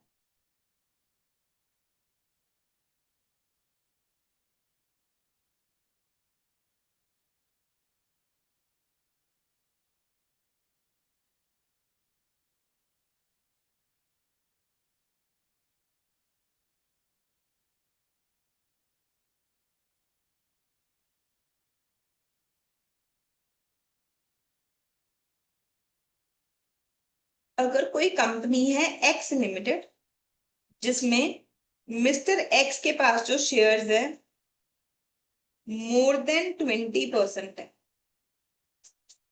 एक्स लिमिटेड ने रेमुनरेशन दी है मिसेज एक्स को, तो ये रेमुनरेशन भी किसके हैंड्स में टैक्सेबल है?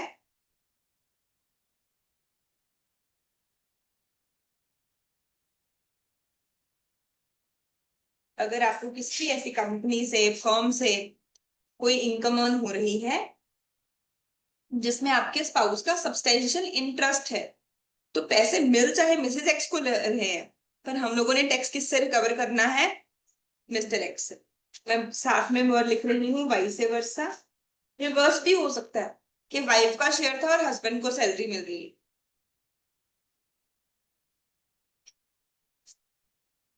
ठीक है। पार्टनरशिप फर्म भी हो सकती है, फर्म भी हो सकती है, कंपनी भी हो सकती है, पर उसमें क्या होना जरूरी है? Substantial interest. तो ये वर्ड्स हमने आंसर्स में यूज करने होंगे, हम सिर्फ वही वर्ड्स लिख रहे हैं यहाँ, जिसमें आपके स्पाउस का सब्सटेंशियल इंटरेस्ट है। मतलब मान लो किसी कंपनी में मेरे हस्बैंड के 1% शेयर्स हैं, तो कोई खास इंटरेस्टेड थोड़ी है वो उसका टैक्स सेव करने के लिए, तब ये रूल नहीं लगेगा। एक्सेप्ट कब हम क्लबिंग नहीं करेंगे? अगर जो स्पाउस है वो टेक्निकल या प्रोफेशनल क्वालिफिकेशन, मतलब सीए, इंजीनियर, अगर वो जो स्पाउस है वो खुद क्वालिफाइड है उस रेमुनरेशन के लिए, तब हम क्लबिंग नहीं करेंगे।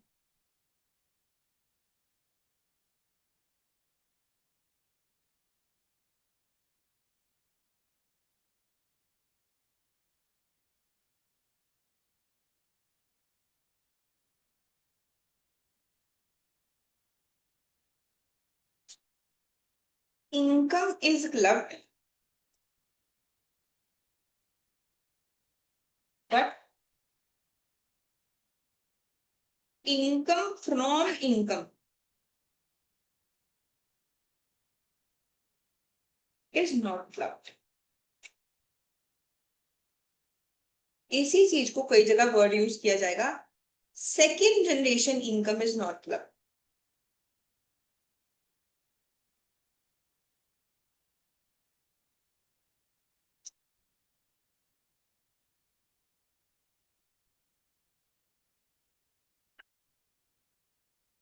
फॉर एग्जाम्पल, मिसेस ए ने मिस्टर ए को शेयर दिए,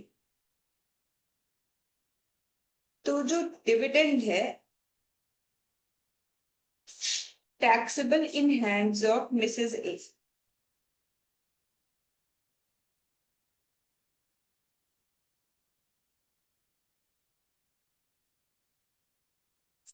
फिर मिस्टर ए ने एफडी क्रिएट कर दी फ्रॉम डिविडेंड रिसीव, तो इंटरेस्ट ऑन एफडी किसके हैंड्स में टैक्सेबल होगा?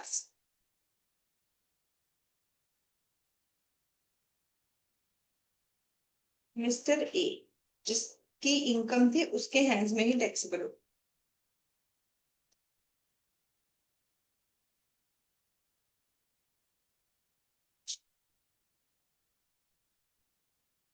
मतलब कि मैं अपनी बेटी के नाम पे अगर एफडी कराऊं तो उसे जो इंटरेस्ट मिलेगा, क्या मेरी बेटी ने टैक्स पे करना है? वो मेरी बुक्स में माइनर की इनकम तो क्लब हो जाएगी। उस इंटरेस्ट को फिर से री इन्वेस्ट कर दिया, उस इंटरेस्ट के ऊपर इंटरेस्ट अर्न हुआ, तो सेकेंड जनरेशन इनकम में क्लबिंग नहीं लगेगी।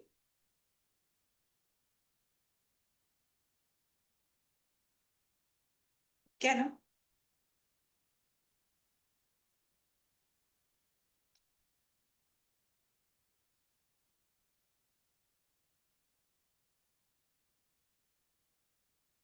5 मिनट का ही रह गया चैप्टर, 17वां चैप्टर। अगर किसी पर्सन ने किसी को भी कोई एसेट ट्रांसफर कर दिया, इनकम ट्रांसफर कर दी without transfer of asset, let's say shares मेरे नाम पर ही हैं, पर मैंने बोला कंपनी को कि डिविडेंड मेरे मम्मा के अकाउंट में देना, तो अगर मैंने सिर्फ इनकम ट्रांसफर की है, एसेट तो मेरे नाम पर ही है ना, टैक्स अभी भी किसने पे करना है? इन द हैंड्स ऑफ ओनर, जो उन एसेट्स का ओनर है, जो ट्रांसफरर है। रेवोकेबल ट्रांसफर ऑफ एसेट, तो मैंने टैक्स सेव करने के लिए एसेट भी ट्रांसफर कर दिया। मैंने बोला मम्मा शेयर भी आप ही रखो, पर ये रेवोकेबल है, मैं जब मर्जी इस ट्रांसफर को कैंसिल कर सकती हूँ, जब मर्जी चाहूँ मैं शेयर अपने नाम पे वापस करवा सकती हूँ। अभी भी किसके हैंड्स में टैक्सेबल है? ट्रांसफर। समझ आ रही है? पर अगर आपने बोला कि जब तक आप जिंदा हो, मिस्टर एक्स ने अपनी मदर के नाम पे शेयर ट्रांसफर कर दिए और बोला कि जब तक मेरे मदर जिंदा है ये शेयर मेरे मम्मा के नाम पे ही रहेंगे, इसका डिविडेंड मेरे मदर को ही मिलेगा। जब इनकी डेथ हो गई तो प्रॉपर्टी की डिवीजन होगी, तो उन्होंने बोला कि इस टाइम पे मेरे शेयर मुझे ही वापस मिलेंगे, मेरे ब्रदर को नहीं मिलेंगे। तो इस केस में हम लोग क्लबिंग नहीं करेंगे। तो कहते अगर किसी पर्सन ने, देखो ध्यान से पढ़ो, इनकम ट्रांसफर की है, एसेट उसके नाम पर ही है, सिर्फ इनकम ट्रांसफर की है, तब तो डेफिनेटली क्लबिंग होगी। शेयर मेरे नाम पर ही है तो टैक्स मैंने ही पे करना, डिविडेंड इस मर्जी के अकाउंट में आए। सेकंड केस में उसने शेयर भी ट्रांसफर कर दिए, पर शेयर उसने किस टाइप के ट्रांसफर किए? रेवोकेबल, मतलब वो जब मर्जी ट्रांसफर को क्या कर सकता है? कैंसिल कर सकता है। अब भी हम लोग टैक्स किससे लेंगे? जो ओरिजिनल ओनर था, ट्रांसफर से ही लेंगे। पर कहता कि मैंने सामने वाले पर्सन की लाइफ तक उसे दे दिए, जब तक वो एग्जिस्ट करता है शेयर्स उसके पास ही रहेंगे। इस केस में क्या बन गई? एक्सेप्शन। अगर किसी पर्सन ने एचयूएफ को ट्रांसफर कर दिए, चाहे विद और without consideration, then income from this is received by HUF but is taxable in the hands of transferor. जब भी HUF की ट्रांसफर होगी, income from such asset received by spouse will be clubbed in the hands of transferor. समझ आ गया point? ठीक है, पढ़ लेते हैं थर्ड पॉइंट का इकट्ठे रूल बनाएंगे। कहते हैं इनकम इंक्लूड करती है लॉस भी। सो अगर लॉस हुआ है तब भी क्लबिंग करनी है। अगर किसी एसेट को किसी और फॉर्म में कन्वर्ट कर लिया गया है तो कन्वर्टेड इनकम से जो एसेट हो रही है, एसेट से जो इनकम हो रही है उसकी भी क्लबिंग होगी। मान लो मेरे हस्बैंड ने मेरे नाम पे एफडी कराई, मैंने एफडी तोड़वा के शेयर खरीद, अब शेयर्स के ऊपर डिविडेंड मिल रहा है, ये सेकंड जनरेशन इनकम नहीं है, ये तो एसेट का टाइप चेंज हो। अभी भी क्या रूल अप्लाई होगा? क्लबिंग का रूल ही अप्लाई होगा। नेचुरल लव एंड अफेक्शन, कहते हैं गुड कंसिडरेशन हो सकती है पर एडिक्वेट कंसिडरेशन नहीं है, उसे हम वैलिड कंसिडरेशन नहीं मानेंगे कि मैंने तो आउट ऑफ नेचुरल लव दिया है, इसे वैलिड कंसिडरेशन मानते। कॉन्ट्रैक्ट एक्ट में मानते हैं नेचुरल लव एंड अफेक्शन को कंसिडरेशन, पर इनकम टैक्स एक्ट में नहीं मानते। अगर जो एसेट ट्रांसफर किया है by transferee, then capital gain is treated as income and capital gain की भी क्लबिंग होगी। हम लोगों ने रूल में पहले से ही लिख लिया, ये आप लोगों ने लर्न करना है। हमने केस स्टडीज में ये लैंग्वेज यूज करनी है, सर्केशियस मेथड को एक्सप्लेन किया है इन्होंने। कहते हैं अगर दो ट्रांजैक्शंस आपस में इंटरकनेक्टेड है, मतलब दिस वर्ड इंटरकनेक्टेड,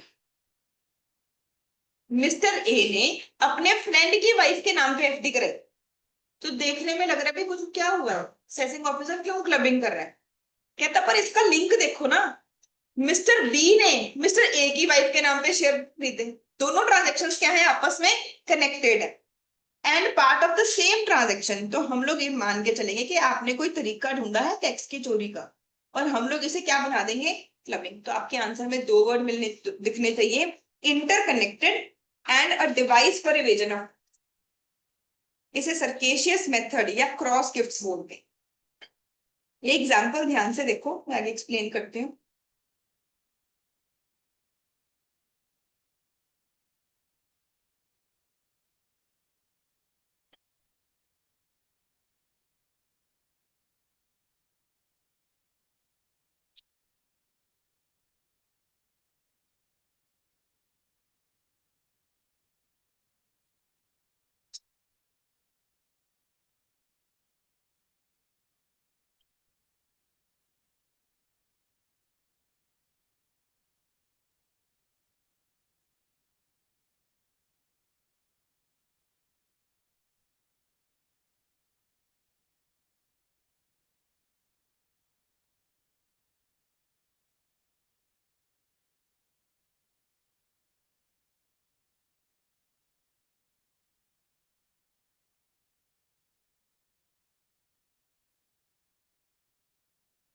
ठीक है, समझ आइए सबको?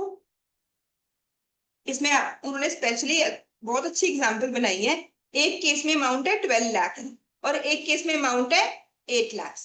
कॉमन अमाउंट तो सिर्फ 8 लाख ही है, तो क्लबिंग भी हम सिर्फ किसकी करेंगे? 8 लाख की ही करें। उस एग्जांपल में यही था नोट डाउन करने वाला। कहते अगर कोई, ये मैं क्वेश्चन के थ्रू एक्सप्लेन करूंगी, इनकम की क्लबिंग करनी है, income from income, second generation income की क्लबिंग नहीं करनी। चैप्टर कंप्लीट हो गया भाई, सबको समझ आया है? सारे क्वेश्चन आ रहे हैं इसकी बुक में, हम कोशिश करेंगे क्लास में ही कवर हो जाए। हमारा थर्ड पॉइंट लिखना रह गया ना। तो क्लबिंग के 3 पार्ट्स, पहला पार्ट है माइनर, सेकेंड पार्ट है स्पाउस और son's wife, third part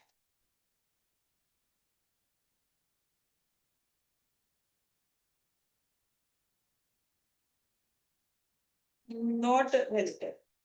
person आपका रिश्तेदार है ही।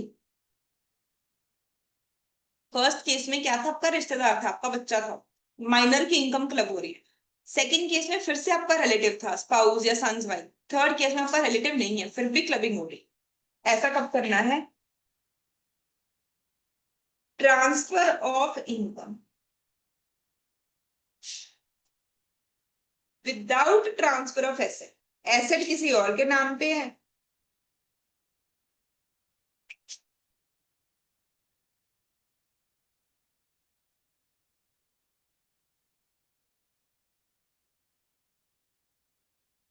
Second revocable transfer of asset.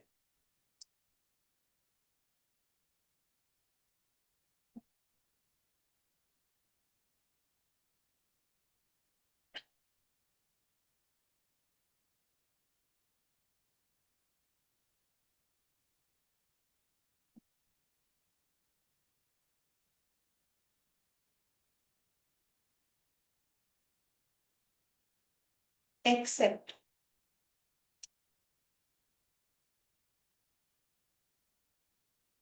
if revocation is on death of transferor, death of beneficiary।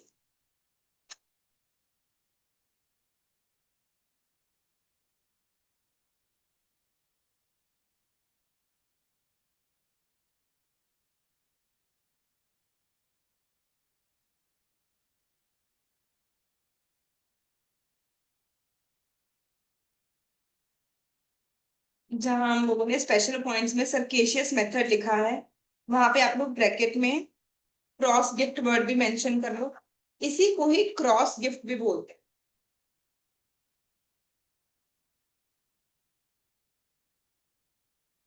Third point आ रहा था हमारे स्पेशल पॉइंट्स में, जहां मैंने वर्ड लिखवाया सरकेशियस मेथड। ये सुप्रीम कोर्ट की जजमेंट का वर्ड है, अदरवाइज इसी चीज को ही क्रॉस गिफ्ट भी बोलते हैं। लास्ट पॉइंट, किसी मेंबर ने एचयूएफ को एसेट ट्रांसफर कर दिया। तो किसी मेंबर ने एचयूएफ को शेयर ट्रांसफर कर दी, तो जो डिविडेंड है is tax in hands of कौन? एचयूएफ देगा डिविडेंड के ऊपर टैक्स या मेंबर देगा? मेंबर।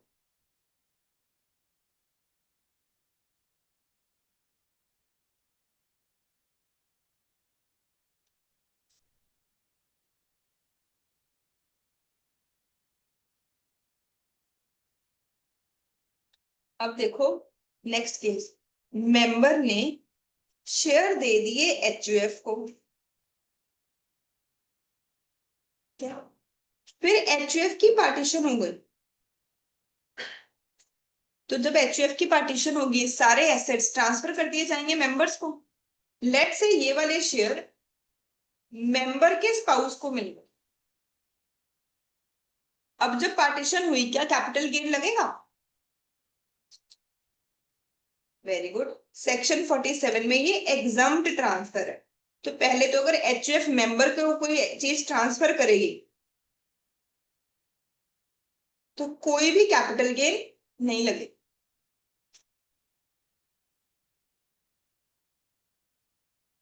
जब एचयूएफ को मिला था तब एचयूएफ के लिए टैक्सेबल था? साहिल बताओ। लेट से मैं अपने फादर की एचयूएफ को कोई शेयर दे दूं, तो मेरे फादर की एचयूएफ को के हैंड्स में क्या ये टैक्सेबल है? टैक्सेबल कि नहीं है?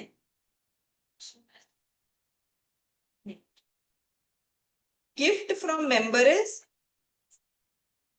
तो जब HUF को मिला था हमने कोई टैक्स नहीं लिया,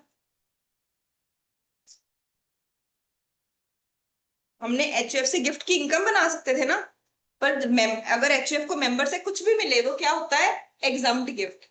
हम लोगों ने गिफ्ट चैप्टर में पढ़ रखा है। फिर HUF ने वापस से दे दिया हमें, तब भी HUF से टैक्स नहीं मांगा, क्योंकि उन्हें मेंबर्स के बीच में ही है। HUF तो सिर्फ एक आर्टिफिशियल पर्सन है, एसेट तो मेंबर्स के बीच में ही घूम रहा है, ठीक है। अब बट स्पेशल चीज क्या हुई, एसेट किसके पास चला गया, मेंबर के स्पाउस के पास। पॉसिबिलिटी है प्रॉपर्टी की डिवीजन हो रही है, हस्बैंड ने बोला कि प्रॉपर्टी मेरी वाइफ के नाम पे ट्रांसफर कर दो, जो मैंने दी थी मेरे हिस्से की चीज है, मेरी जगह मेरी वाइफ के नाम पे ट्रांसफर कर दो। तो अब इससे मेंबर को फायदा क्या होगा,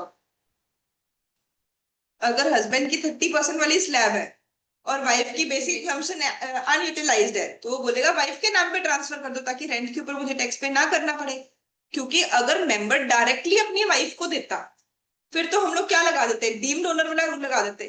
तो इस केस में भी उन्होंने क्या बोला कि चाहे एसेट मेंबर के स्पाउस को मिल रहा है, rent is still tax in hands of member. अभी भी हम टैक्स मेंबर से ही लेंगे, स्पाउस से नहीं लेंगे।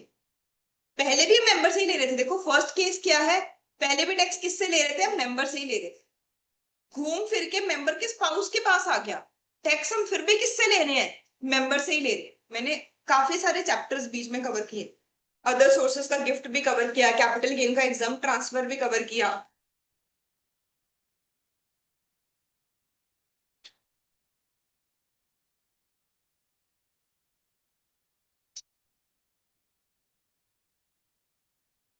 क्लियर है, आगे चल सकते हैं। देखो जी,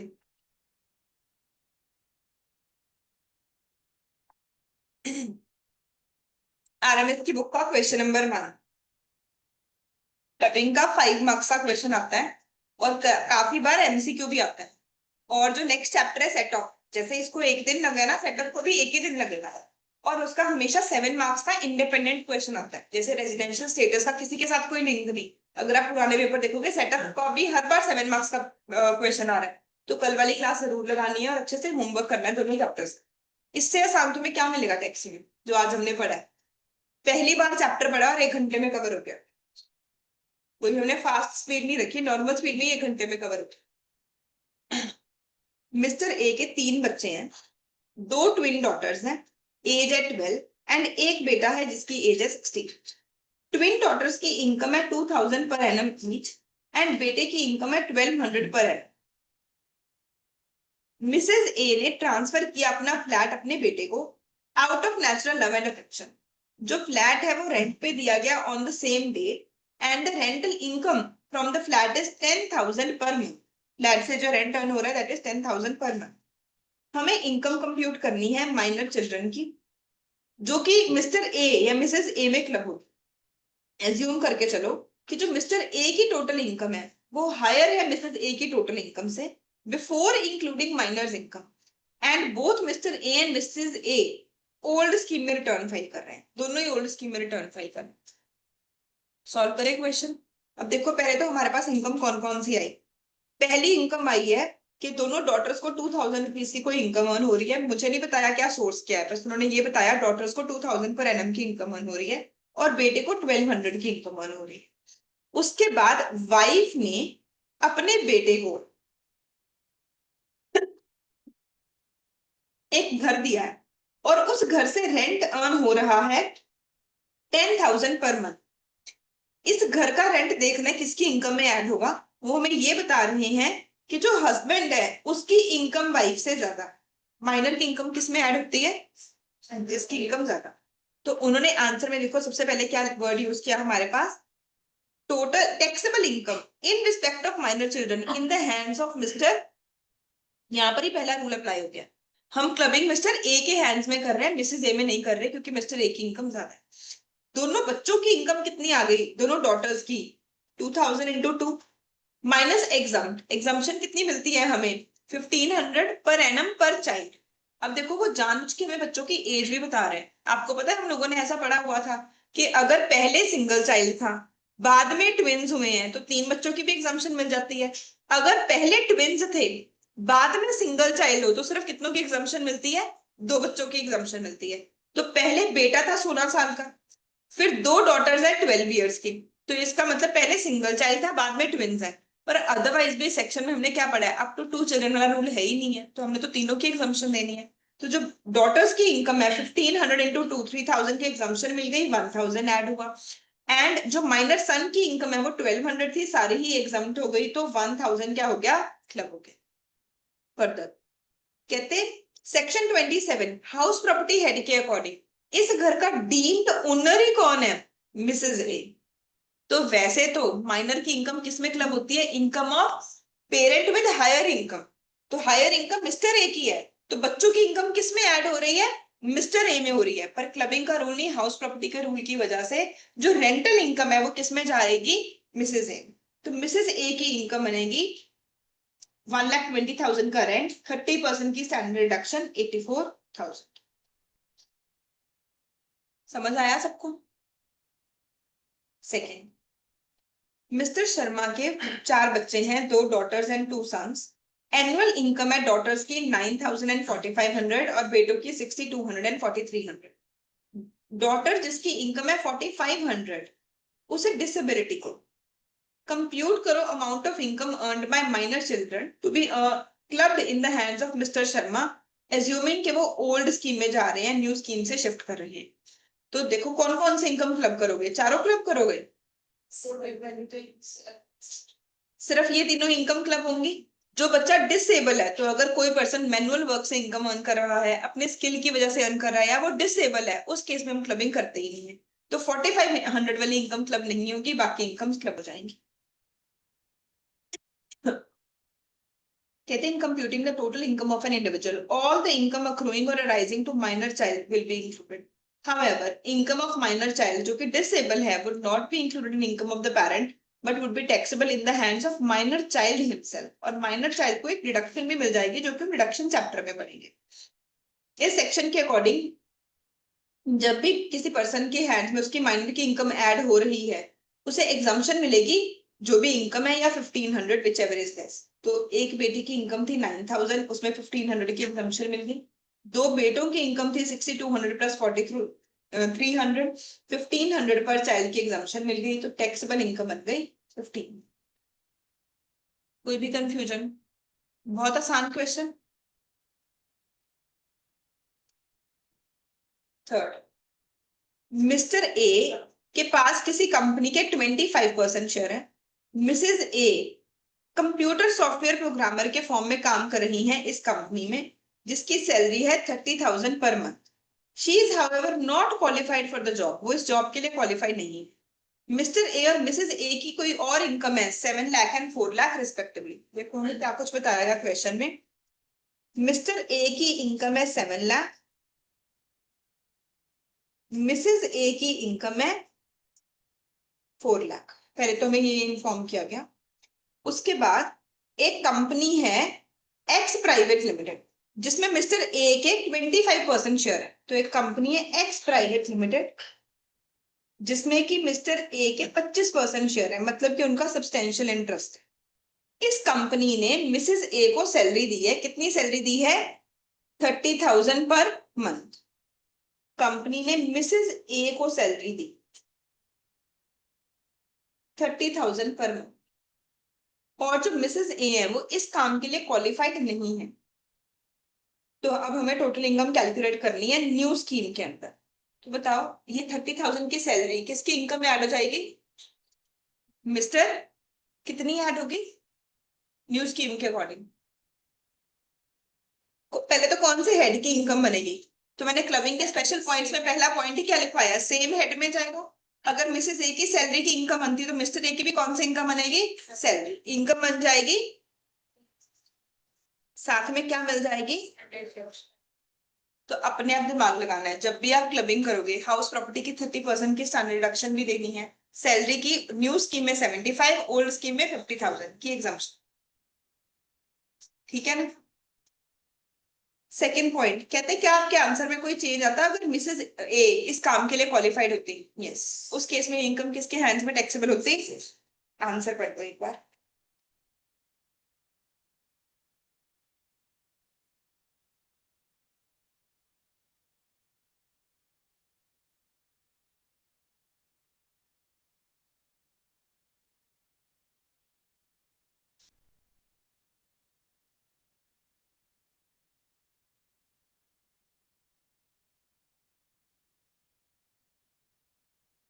आप लोग सॉल्व करो, then I'll do. एक बार आप लोग खुद सॉल्व करो क्वेश्चन नंबर 4। ऑनलाइन स्टूडेंट्स भी अगर कहीं पे फास्ट लग रहा है, कुछ नहीं समझ आया, मुझे मैसेज करो, बाकी सब सॉल्व करो।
करें सॉल्व। देखो भाई, मिस्टर बी के पास एक कंपनी के 30% शेयर है, 20% से ज्यादा, तो उनके पास सब्सटेंशियल इंटरेस्ट है। मिसेस बी इस कंपनी में एज एन अकाउंटेंट काम कर रही हैं और उनकी सैलरी, कंप्यूटेड वर्ड का मतलब क्या है, स्टैंडर्ड डिडक्शन माइनस हो रखी है, 75,000 माइनस हो रखा है, यही मतलब होता है कंप्यूटेड का ना। 3,44,000 की उनकी सैलरी है, जबकि उनके पास अकाउंट्स की कोई क्वालिफिकेशन नहीं। मिस्टर बी को इसके अलावा एक और इनकम होती है 30,000 रुपीज की, एंड मिसेस बी को के पास एक घर है और घर से उनको रेंट रिसीव होता है 6,000। हमें दोनों की टोटल इनकम कैलकुलेट करनी है। तो पहले तो अदर इनकम, क्लबिंग से पहले तो हम नॉर्मल इनकम कंप्यूट करेंगे। पहले अदर इनकम देखते हैं Mr B and Mrs B की। मिस्टर बी को तो एक ही इनकम अर्न हो रही है, interest on securities, other sources head में टैक्सेबल हो जाएगा 30,000, कोई इसमें एग्जाम्पशन मिलती ही नहीं है।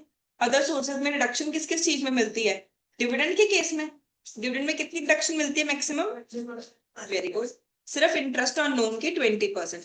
अच्छा, interest on delayed compensation for compulsory acquisition में 50%, जितने भी पैसे मिलेंगे उसका 50%। फैमिली पेंशन में 1/3, और ओल्ड स्कीम में 15, न्यू स्कीम में 25, which ever is less. Family pension भी अदर सोर्सेज में टैक्सेबल होती है, बस इन 3 केसेस में रिडक्शन है अदर सोर्सेज में।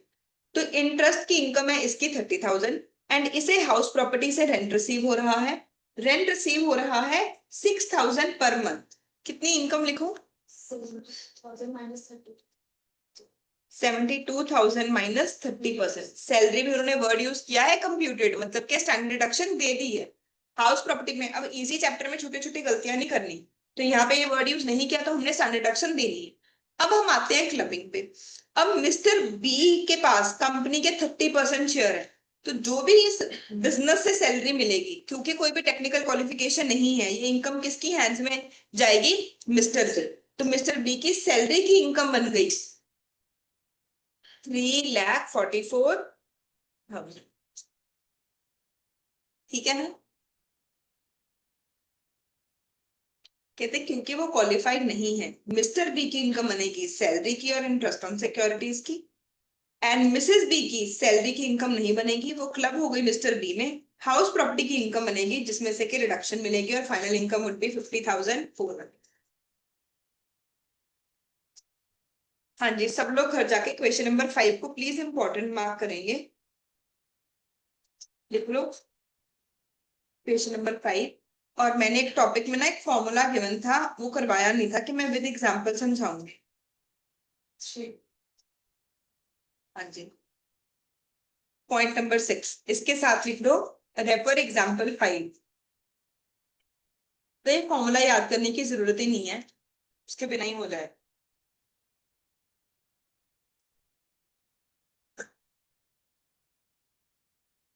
देखो इसमें क्या हुआ। मिस्टर वैभव ने एक बिजनेस शुरू किया और बिजनेस में उनकी कैपिटल थी 5 लाख। 1 अप्रैल 2023 को बिजनेस शुरू किया और 5 लाख के साथ शुरू किया। फिर उनको 23-24 में लॉस हो गया 2 लाख रुपीज। अपनी फाइनेंशियल पोजीशन को कवर करने के लिए उन्होंने अपनी वाइफ से, मिसेस वैशाली से, जो कि एक सॉफ्टवेयर इंजीनियर है, 5 लाख रुपीज का गिफ्ट ले। तो अब जब पेपर में क्वेश्चन आएगा ना, वो ये पूछेंगे कि बताओ इसका इनकम टैक्स में इम्पैक्ट क्या है। पहला क्वेश्चन तो यहीं पर ही बन गया। वाइफ ने हस्बैंड को 5 लाख का गिफ्ट दिया है, क्या ये हस्बैंड के हैंड, वाइफ हस्बैंड के हैंड्स में टैक्सेबल है? क्योंकि क्यों एग्जाम्प्ट है ये? रिलेटिव। वैसे अमाउंट 50,000 से ज्यादा है तो टैक्सेबल होना चाहिए था, पर गिफ्ट मिला किससे? रिलेटिव से मिला, तो इसलिए ये एग्जाम्प्ट हो गया। पहला पॉइंट। कहते हैं मिस्टर वैभव को जैसे ही पैसे मिले उन्होंने ये सारे पैसे बिजनेस में इन्वेस्ट कर दिए। फिर उनको बिजनेस में प्रॉफिट अर्न हो गया। कितना प्रॉफिट अर्न हो गया? 4 लाख रुपीज का। ये कब हुआ? 24-25। अब हमें ये बताओ कितनी इनकम क्लब हो जाएगी in the hands of Mrs Vishal. ठीक है, तो 1 अप्रैल 2023 को किसी पर्सन की बिजनेस में कैपिटल गिवन है 5 लाख। 23-24 में उसे लॉस हो गया 2 लाख का। तो 1 अप्रैल 2024 को उसकी कैपिटल कितनी रह गई? फिर उसे 24-25 में अपनी वाइफ से गिफ्ट मिला है 5 लाख। उसने ये सारे पैसे बिजनेस में इन्वेस्ट कर दी और 24-25 में उसे प्रॉफिट हो गया 4 लाख का। अब ये प्रॉफिट हमने बताना है कि मिस्टर एक्स की बुक्स में कितना टैक्सेबल होगा एंड मिसेस एक्स वाइफ की बुक्स में, वैभव और वैशाली की बुक्स में कितना टैक्सेबल। समझ आ गया ना क्वेश्चन में हुआ क्या क्या है? अब देखो टोटल 24-25 में पैसे कितने इन्वेस्टेड थे, बिजनेस की कैपिटल कितनी थी? इस 8 लाख में से हस्बैंड की कैपिटल कितनी थी? 3 लाख। तो हस्बैंड का प्रॉफिट कितना बनेगा? 4 lakh divided by 8 lakh multiplied by 3 lakh, which gives me 120, 150। Mrs x ने कितने पैसे इन्वेस्ट किए थे 8 लाख में से? 5 लाख। मतलब कि यार अगर मैंने बिजनेस में 5 लाख इन्वेस्ट किए हैं, तुमने 3 लाख इन्वेस्ट किए हैं, तो प्रॉफिट भी कौन सी रेशियो में होगा? Capital ratio. सिंपल रूल क्या है कि प्रॉफिट किस में डिवाइड कर देना है? कैपिटल रेशियो में। जो वाइफ के पैसे थे वो वाइफ का प्रॉफिट है, जो हस्बैंड के पैसे थे वो हस्बैंड का प्रॉफिट है। मनवीर क्या डाउट है? क्लियर हो गया? किसी को भी कोई भी डाउट हो, बहुत इंपॉर्टेंट है, सब समझ आए ना बच्चे? पहले एक पर्सन ने बिजनेस में 5 लाख रुपए इन्वेस्ट किए, फिर उसे 2 लाख का लॉस हो गया। तो 1 अप्रैल 2024 में उसकी बिजनेस की कैपिटल कितनी रह गई? 3 लाख। फिर उसने अपनी वाइफ से गिफ्ट ले लिया 5 लाख रुपए। तो टोटल बिजनेस में इन्वेस्टमेंट कितनी है, टोटल बिजनेस में कैपिटल कितनी है? अगर तुम इन पर्सन लोगों का अकाउंट्स देखोगे तो अकाउंट्स में कैपिटल कितनी दिख रही होगी? 8 लाख। पर अगर इनकम टैक्स देखोगे तो पता चलेगा कि 8 लाख में से हस्बैंड के पैसे कितने थे? 3 लाख। और वाइफ के कितने पैसे थे? 5 लाख। तो कहते हैं टैक्स भी हम इसी रेशियो में लेंगे, 3:5। तुमने 3:5 की रेशियो में प्रॉफिट को डिवाइड कर दिया। बिजनेस में प्रॉफिट हुआ है 4 लाख का, हस्बैंड की इन्वेस्टमेंट तो सिर्फ 3 लाख ही थी ना, तो 4 डिवाइडेड बाई 8 इंटू 3, 1.5 लाख इसका प्रॉफिट है मिस्टर एक्स का। And 2.5 similarly 4 divided by 8 into 5 किसका प्रॉफिट बन जाएगा? Mrs X. सब कुछ समझ आया? पक्का 100% समझ आया है ना? अगला पॉइंट सुनो फिर, इसी के मैं डिफरेंट डिफरेंट केसेस बना रही हूँ। लेट्स से मिस्टर ए ने बिजनेस स्टार्ट किया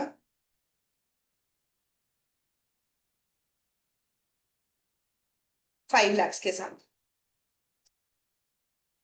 22-23 में उनको प्रॉफिट हो गया 2 lakhs। एक्सपेंशन के लिए उन्होंने अपनी वाइफ से लोन लिया, सॉरी वाइफ से पैसे लिए, गिफ्ट लिया 3.5 लाख। 23-24 में प्रॉफिट हो गया 9 लाख। 9 लाख किसके हैंड्स में टैक्सेबल है और ये 2 लाख किसके हैंड्स में टैक्सेबल है? ये 2 क्वेश्चन है मेरे।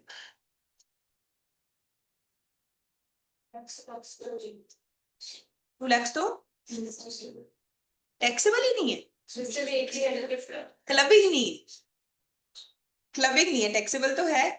2 लाख के ऊपर तो कौन टैक्स पे करेगा? मिस्टर ए पे करेंगे, तो ये तो कोई कंफ्यूजन ही नहीं है, मिस्टर ए टैक्स पे करेंगे।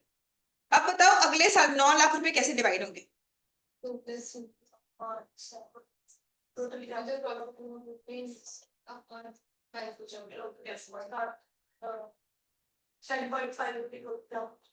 बिल्कुल ठीक है, बताओ कितना कितना बनेगा?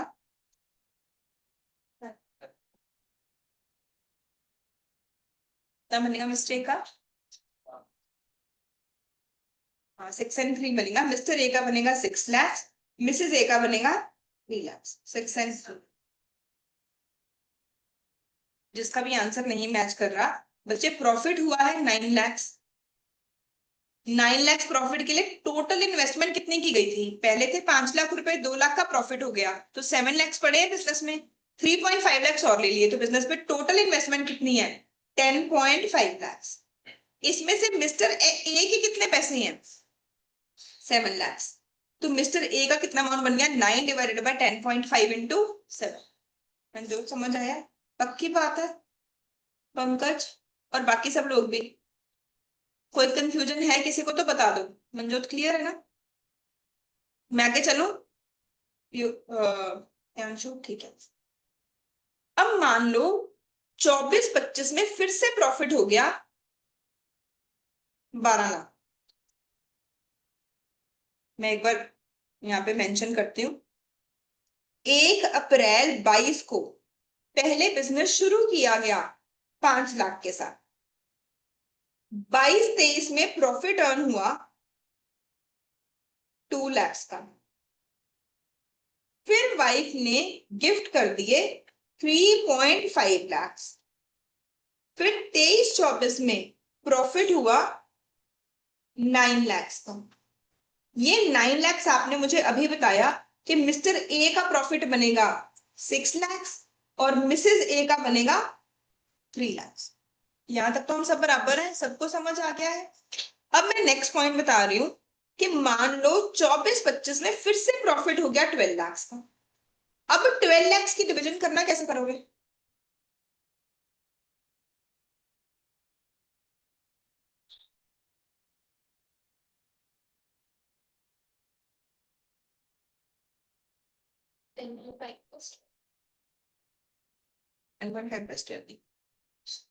अगले साल का प्रॉफिट 9 है, बिजनेस में 9 री इन्वेस्ट होगा, हमने सेम रेशियो लगा देखते हैं। देखो ऑप्शंस अगर ये एमसीक्यू में आए, कुछ बच्चे तो क्या करेंगे, यहीं पर ही रुक जाएंगे कि मिस्टर ए की इन्वेस्टमेंट कितनी है 7 लाख और मिसेस ए की इन्वेस्टमेंट कितनी है 3.5 लाख। तो पहला ऑप्शन में क्या बना रही हूँ कि मिस्टर ए ने इन्वेस्ट किए 7 लाख एंड मिसेस ए ने इन्वेस्ट किए 3.5। तो मिस्टर ए का शेयर बनना चाहिए 12 divided by 10.5 multiplied by 7 which will give you 8 and Mrs. A का शेयर बनना चाहिए 12 divided by 10.5 multiplied by 3.5 which will give you 4। But ये आंसर क्या है? इनकरेक्ट। क्योंकि हम यहाँ पे क्यों रुक गए? अगले साल फिर से बिजनेस में कितने पैसे इन्वेस्ट हुए हैं? 9 लाख। तो 9 लाख की कैपिटल और आ गई ना बिजनेस में। तो सेकंड एमसीक्यू क्या दिखेगा? सेकंड एमसीक्यू दिखेगा कि मिस्टर ए की इन्वेस्टमेंट कितनी है। मिस्टर ए ने पहले तो कितने इन्वेस्ट कर रखे थे 7 लाख। अब और कितने पैसे बिजनेस में री इन्वेस्ट कर दिए उन्होंने, प्रॉफिट भी तो दोबारा बिजनेस में डाल दिया ना। कितना पैसे? 9 लाख लिखे। इस प्रॉफिट में मिस्टर ए का शेयर ही कितना था? 6 लाख। तो उन्होंने अपने कितने पैसे बिजनेस में डाल दिए? 6 लाख। तो मिस्टर ए का शेयर कितना हो जाना चाहिए? 13। और मिसेस ए का भी कितना हो जाना चाहिए? मिसेस ए की इन्वेस्टमेंट कितनी थी? 3.5। उन्होंने और कितना डाल दिया? क्या थे? 3। तो अमाउंट कितनी बन गई? 6। तो अब मिस्टर ए का प्रॉफिट में शेयर कितना आना चाहिए? 12 लाख का प्रॉफिट हुआ है, divided by 19.5 multiplied by 30। Mrs A का शेयर कितना आना चाहिए? 12 डिवाइडेड बाय 19.5 मल्टीप्लाइड बाय 6.5। समझ आएगी? कोई डाउट है? एक ही है और 8 से आ गया। ये भी इनकरेक्ट, क्योंकि इनकम की क्लबिंग होती है, पर इनकम फ्रॉम इनकम की क्लबिंग होती ही नहीं। पहली बार तो जो प्रॉफिट अर्न हुआ उसकी क्लबिंग कर दी, अब उस इनकम से फर्दर जो प्रॉफिट हुआ उसकी क्लबिंग तो करनी ही नहीं है। मतलब कि करना क्या है? मिस्टर ए की इन्वेस्टमेंट कितनी है? ओरिजिनली मिस्टर ए की इन्वेस्टमेंट कितनी थी? 7 लाख। अगले साल का प्रॉफिट था 9 लाख। तो पूरा 9 लाख मिस्टर ए में जाएगा, 6 लाख नहीं जाएगा। तो मिस्टर ए की इन्वेस्टमेंट कितनी बन जाएगी? 16। मिसेस ए की इन्वेस्टमेंट कितनी बन जाएगी? उसने ओरिजिनली 3.5 दिया था, एंड बस इतना ही था ना उसका, वो 3.5 भी रहे। राइट? पक्का समझ आया ना सबको? इनकम की क्लबिंग करनी है, इनकम फ्रॉम इनकम की क्लबिंग नहीं करनी है। ये नोट डाउन करना। ये 7 मार्क्स का क्वेश्चन आता है। स्पेशल केसेस के बाद एक पॉइंट बना के बुक में एग्जाम्पल लिख लो।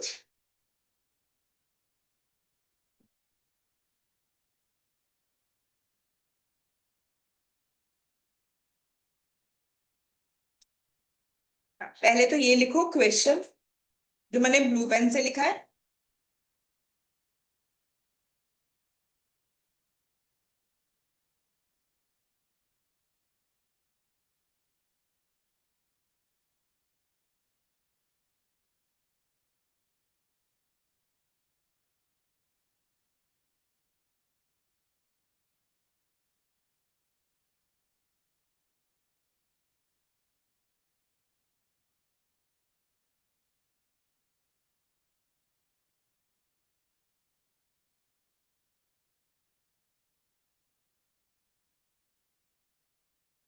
लिखना सॉल्यूशन 23 24 का क्या होगा?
लिखो, उसके बाद मैं लिखवाती हूँ।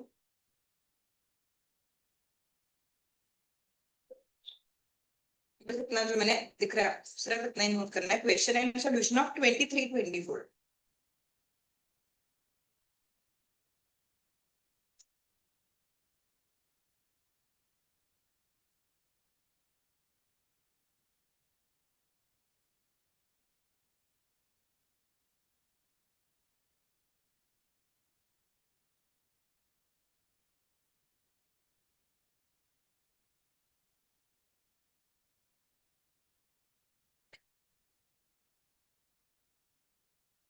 लिख लिया सब लोग? अब लिखो आप, suppose profit of 24, 25 is 12 lakhs. Now, Mr. A's opening capital is 7 lakhs plus 9 lakhs, not 6 lakhs, because income is clubbed, but income from income is not clubbed.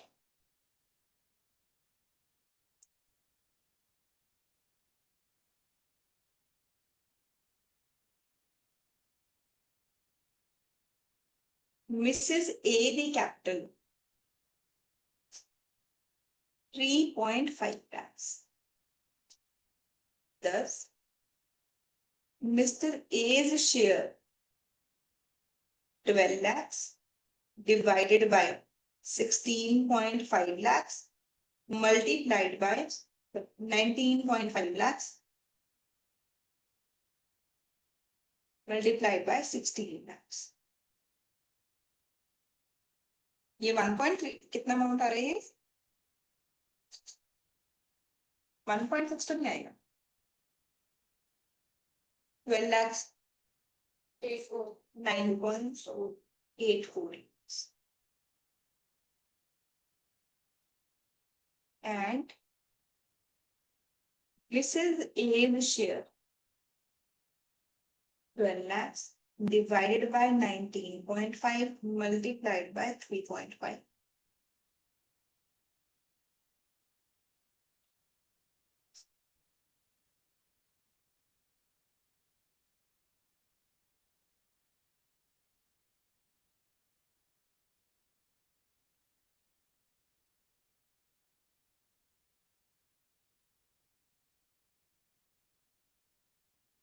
ठीक है, अपनी बुक में सिर्फ एक वर्ड हाईलाइट करना है आपने,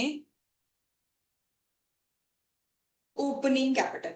मैंने स्पेशली लिखवाया भी है अभी सॉल्यूशन में ओपनिंग कैपिटल, और यहाँ पर भी आप हाईलाइट. अब मुझे दिमाग लगा के बताओ, मान लो मुझे आरएमएस के लिए कुछ पैसों की जरूरत है, मैं अपने हस्बैंड से पैसे ले रही हूँ. मुझे ईयर की बिगिनिंग में लेने का फायदा होगा या ईयर एंड में लेने का फायदा होगा? अगर मेरे हस्बैंड क्लबिंग से बचना चाहते हैं तो ईयर की बिगिनिंग में अगर वो मुझे पैसे दे तब फायदा होगा, या ईयर एंड में पैसे दे तब फायदा होगा?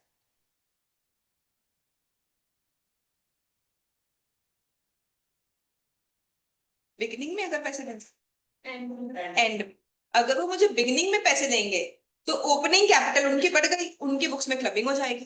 पर अगर वो मुझे मान लो पैसे दे रहे हैं 25 मार्च को, 1 अप्रैल को उनकी कैपिटल तो थी नहीं, तो सारा प्रॉफिट के ऊपर टैक्स किससे पे करना पड़ेगा? मुझे ही पे करना पड़ेगा. नेक्स्ट ईयर तो हाँ क्लबिंग होनी है, बट उस साल की क्लबिंग बच गई. समझ आ गई ना बात? पक्का क्लियर है सबको? अब देखो क्वेश्चन ने खुद ही तुम्हें टैक्स प्लानिंग सिखा दी. कहते हैं मान लो मिस्टर वैभव ने अपनी वाइफ से गिफ्ट नहीं लिया, लोन लिया, तब फिर क्लबिंग का रूल लगता? नहीं. फिर इसके ऊपर टैक्स किसे पे करना पड़ता? वैभव को ही पे करना पड़ता. तो इसलिए आपने 12th में पार्टनरशिप के जितने भी क्वेश्चंस किए, आपको पार्टनरशिप अकाउंट्स में स्पाउस का लोन दिखता था. अगर आप स्पाउस से पैसे ले, बात तो एक ही है, चाहे मैं अपने हस्बैंड से पैसे लेके आरएमएस में इन्वेस्ट करूं, चाहे मैं उनसे लोन लेके इन्वेस्ट करूं, अगर मैं उनसे पैसे लेके इन्वेस्ट करूंगी तो वो आरएमएस में कैपिटल दिखेगी. और अगर वो कैपिटल है तो इनकम टैक्स उसे क्या बोलता है कि जो पैसे हस्बैंड के उसके ऊपर हस्बैंड को ही टैक्स पे करना. बट अगर मैं बैलेंस शीट में ये लिखूंगी लोन फ्रॉम मिस्टर ए, तो उस केस में उसका टैक्स किसने पे करना है? मैं नहीं पे करना. सिर्फ जो इंटरेस्ट की इनकम होगी अगर होगी तो उनको उस पे टैक्स पे करना. Make sense? पक्का अच्छे से समझ आया? ये उन्होंने क्वेश्चन सॉल्व किया 1.5 और 2.5. ये क्वेश्चन सॉल्व कर दो एक बार, यहाँ से कंफर्म हो जाएगा आपको समझ आया कि नहीं. ये भी आईसीक्यू का क्वेश्चन,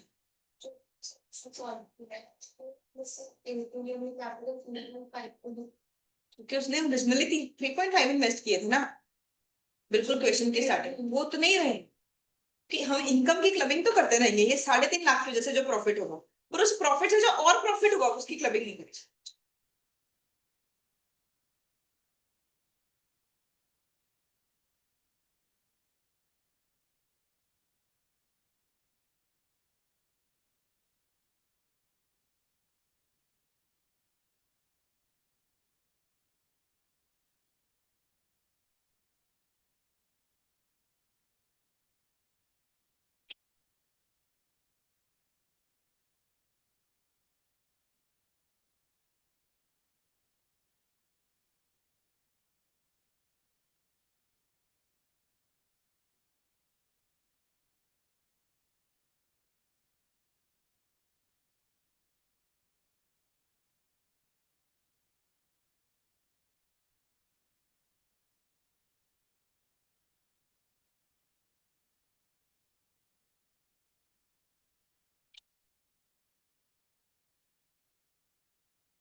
पहले तो 3:2 की रेशियो बनेगी, उसके बाद 4.5:2 की रेशियो बनेगी। 1,50,000 सारा ही किस में ऐड होगा, वाइफ में ऐड होगा, ऐसा ही किया ना। तो फर्स्ट ईयर में आपके पास आ रहा होगा 19 फॉर्मूले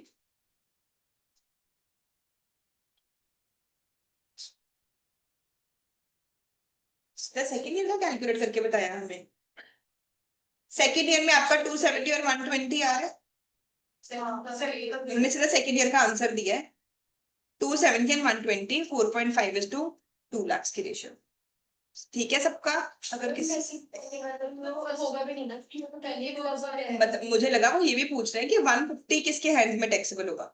उन्होंने आंसर में पूछा सिर्फ असेसमेंट ईयर 25-26 का। अगर वो असेसमेंट ईयर 24-25 का पूछते तो 24-25 के लिए आंसर क्या होता, ये 1,50,000 टैक्सेबल बनता 3:2 की रेशियो में श्रीमती रानी और उनके हस्बैंड के बुक्स। नेक्स्ट ईयर जब हम करेंगे तो 3 lakhs में ऐड कर देंगे, टोटल अमाउंट ही 150। राइट है ना? आप सबका आंसर आना चाहिए 270 और 120। बस, बाकी कल करें। ठीक है, होमवर्क है, अच्छे से रिवीजन करके आना। क्लास में ही क्वेश्चंस करेंगे, अच्छे से रिवाइज तसल्ली से करके आओ।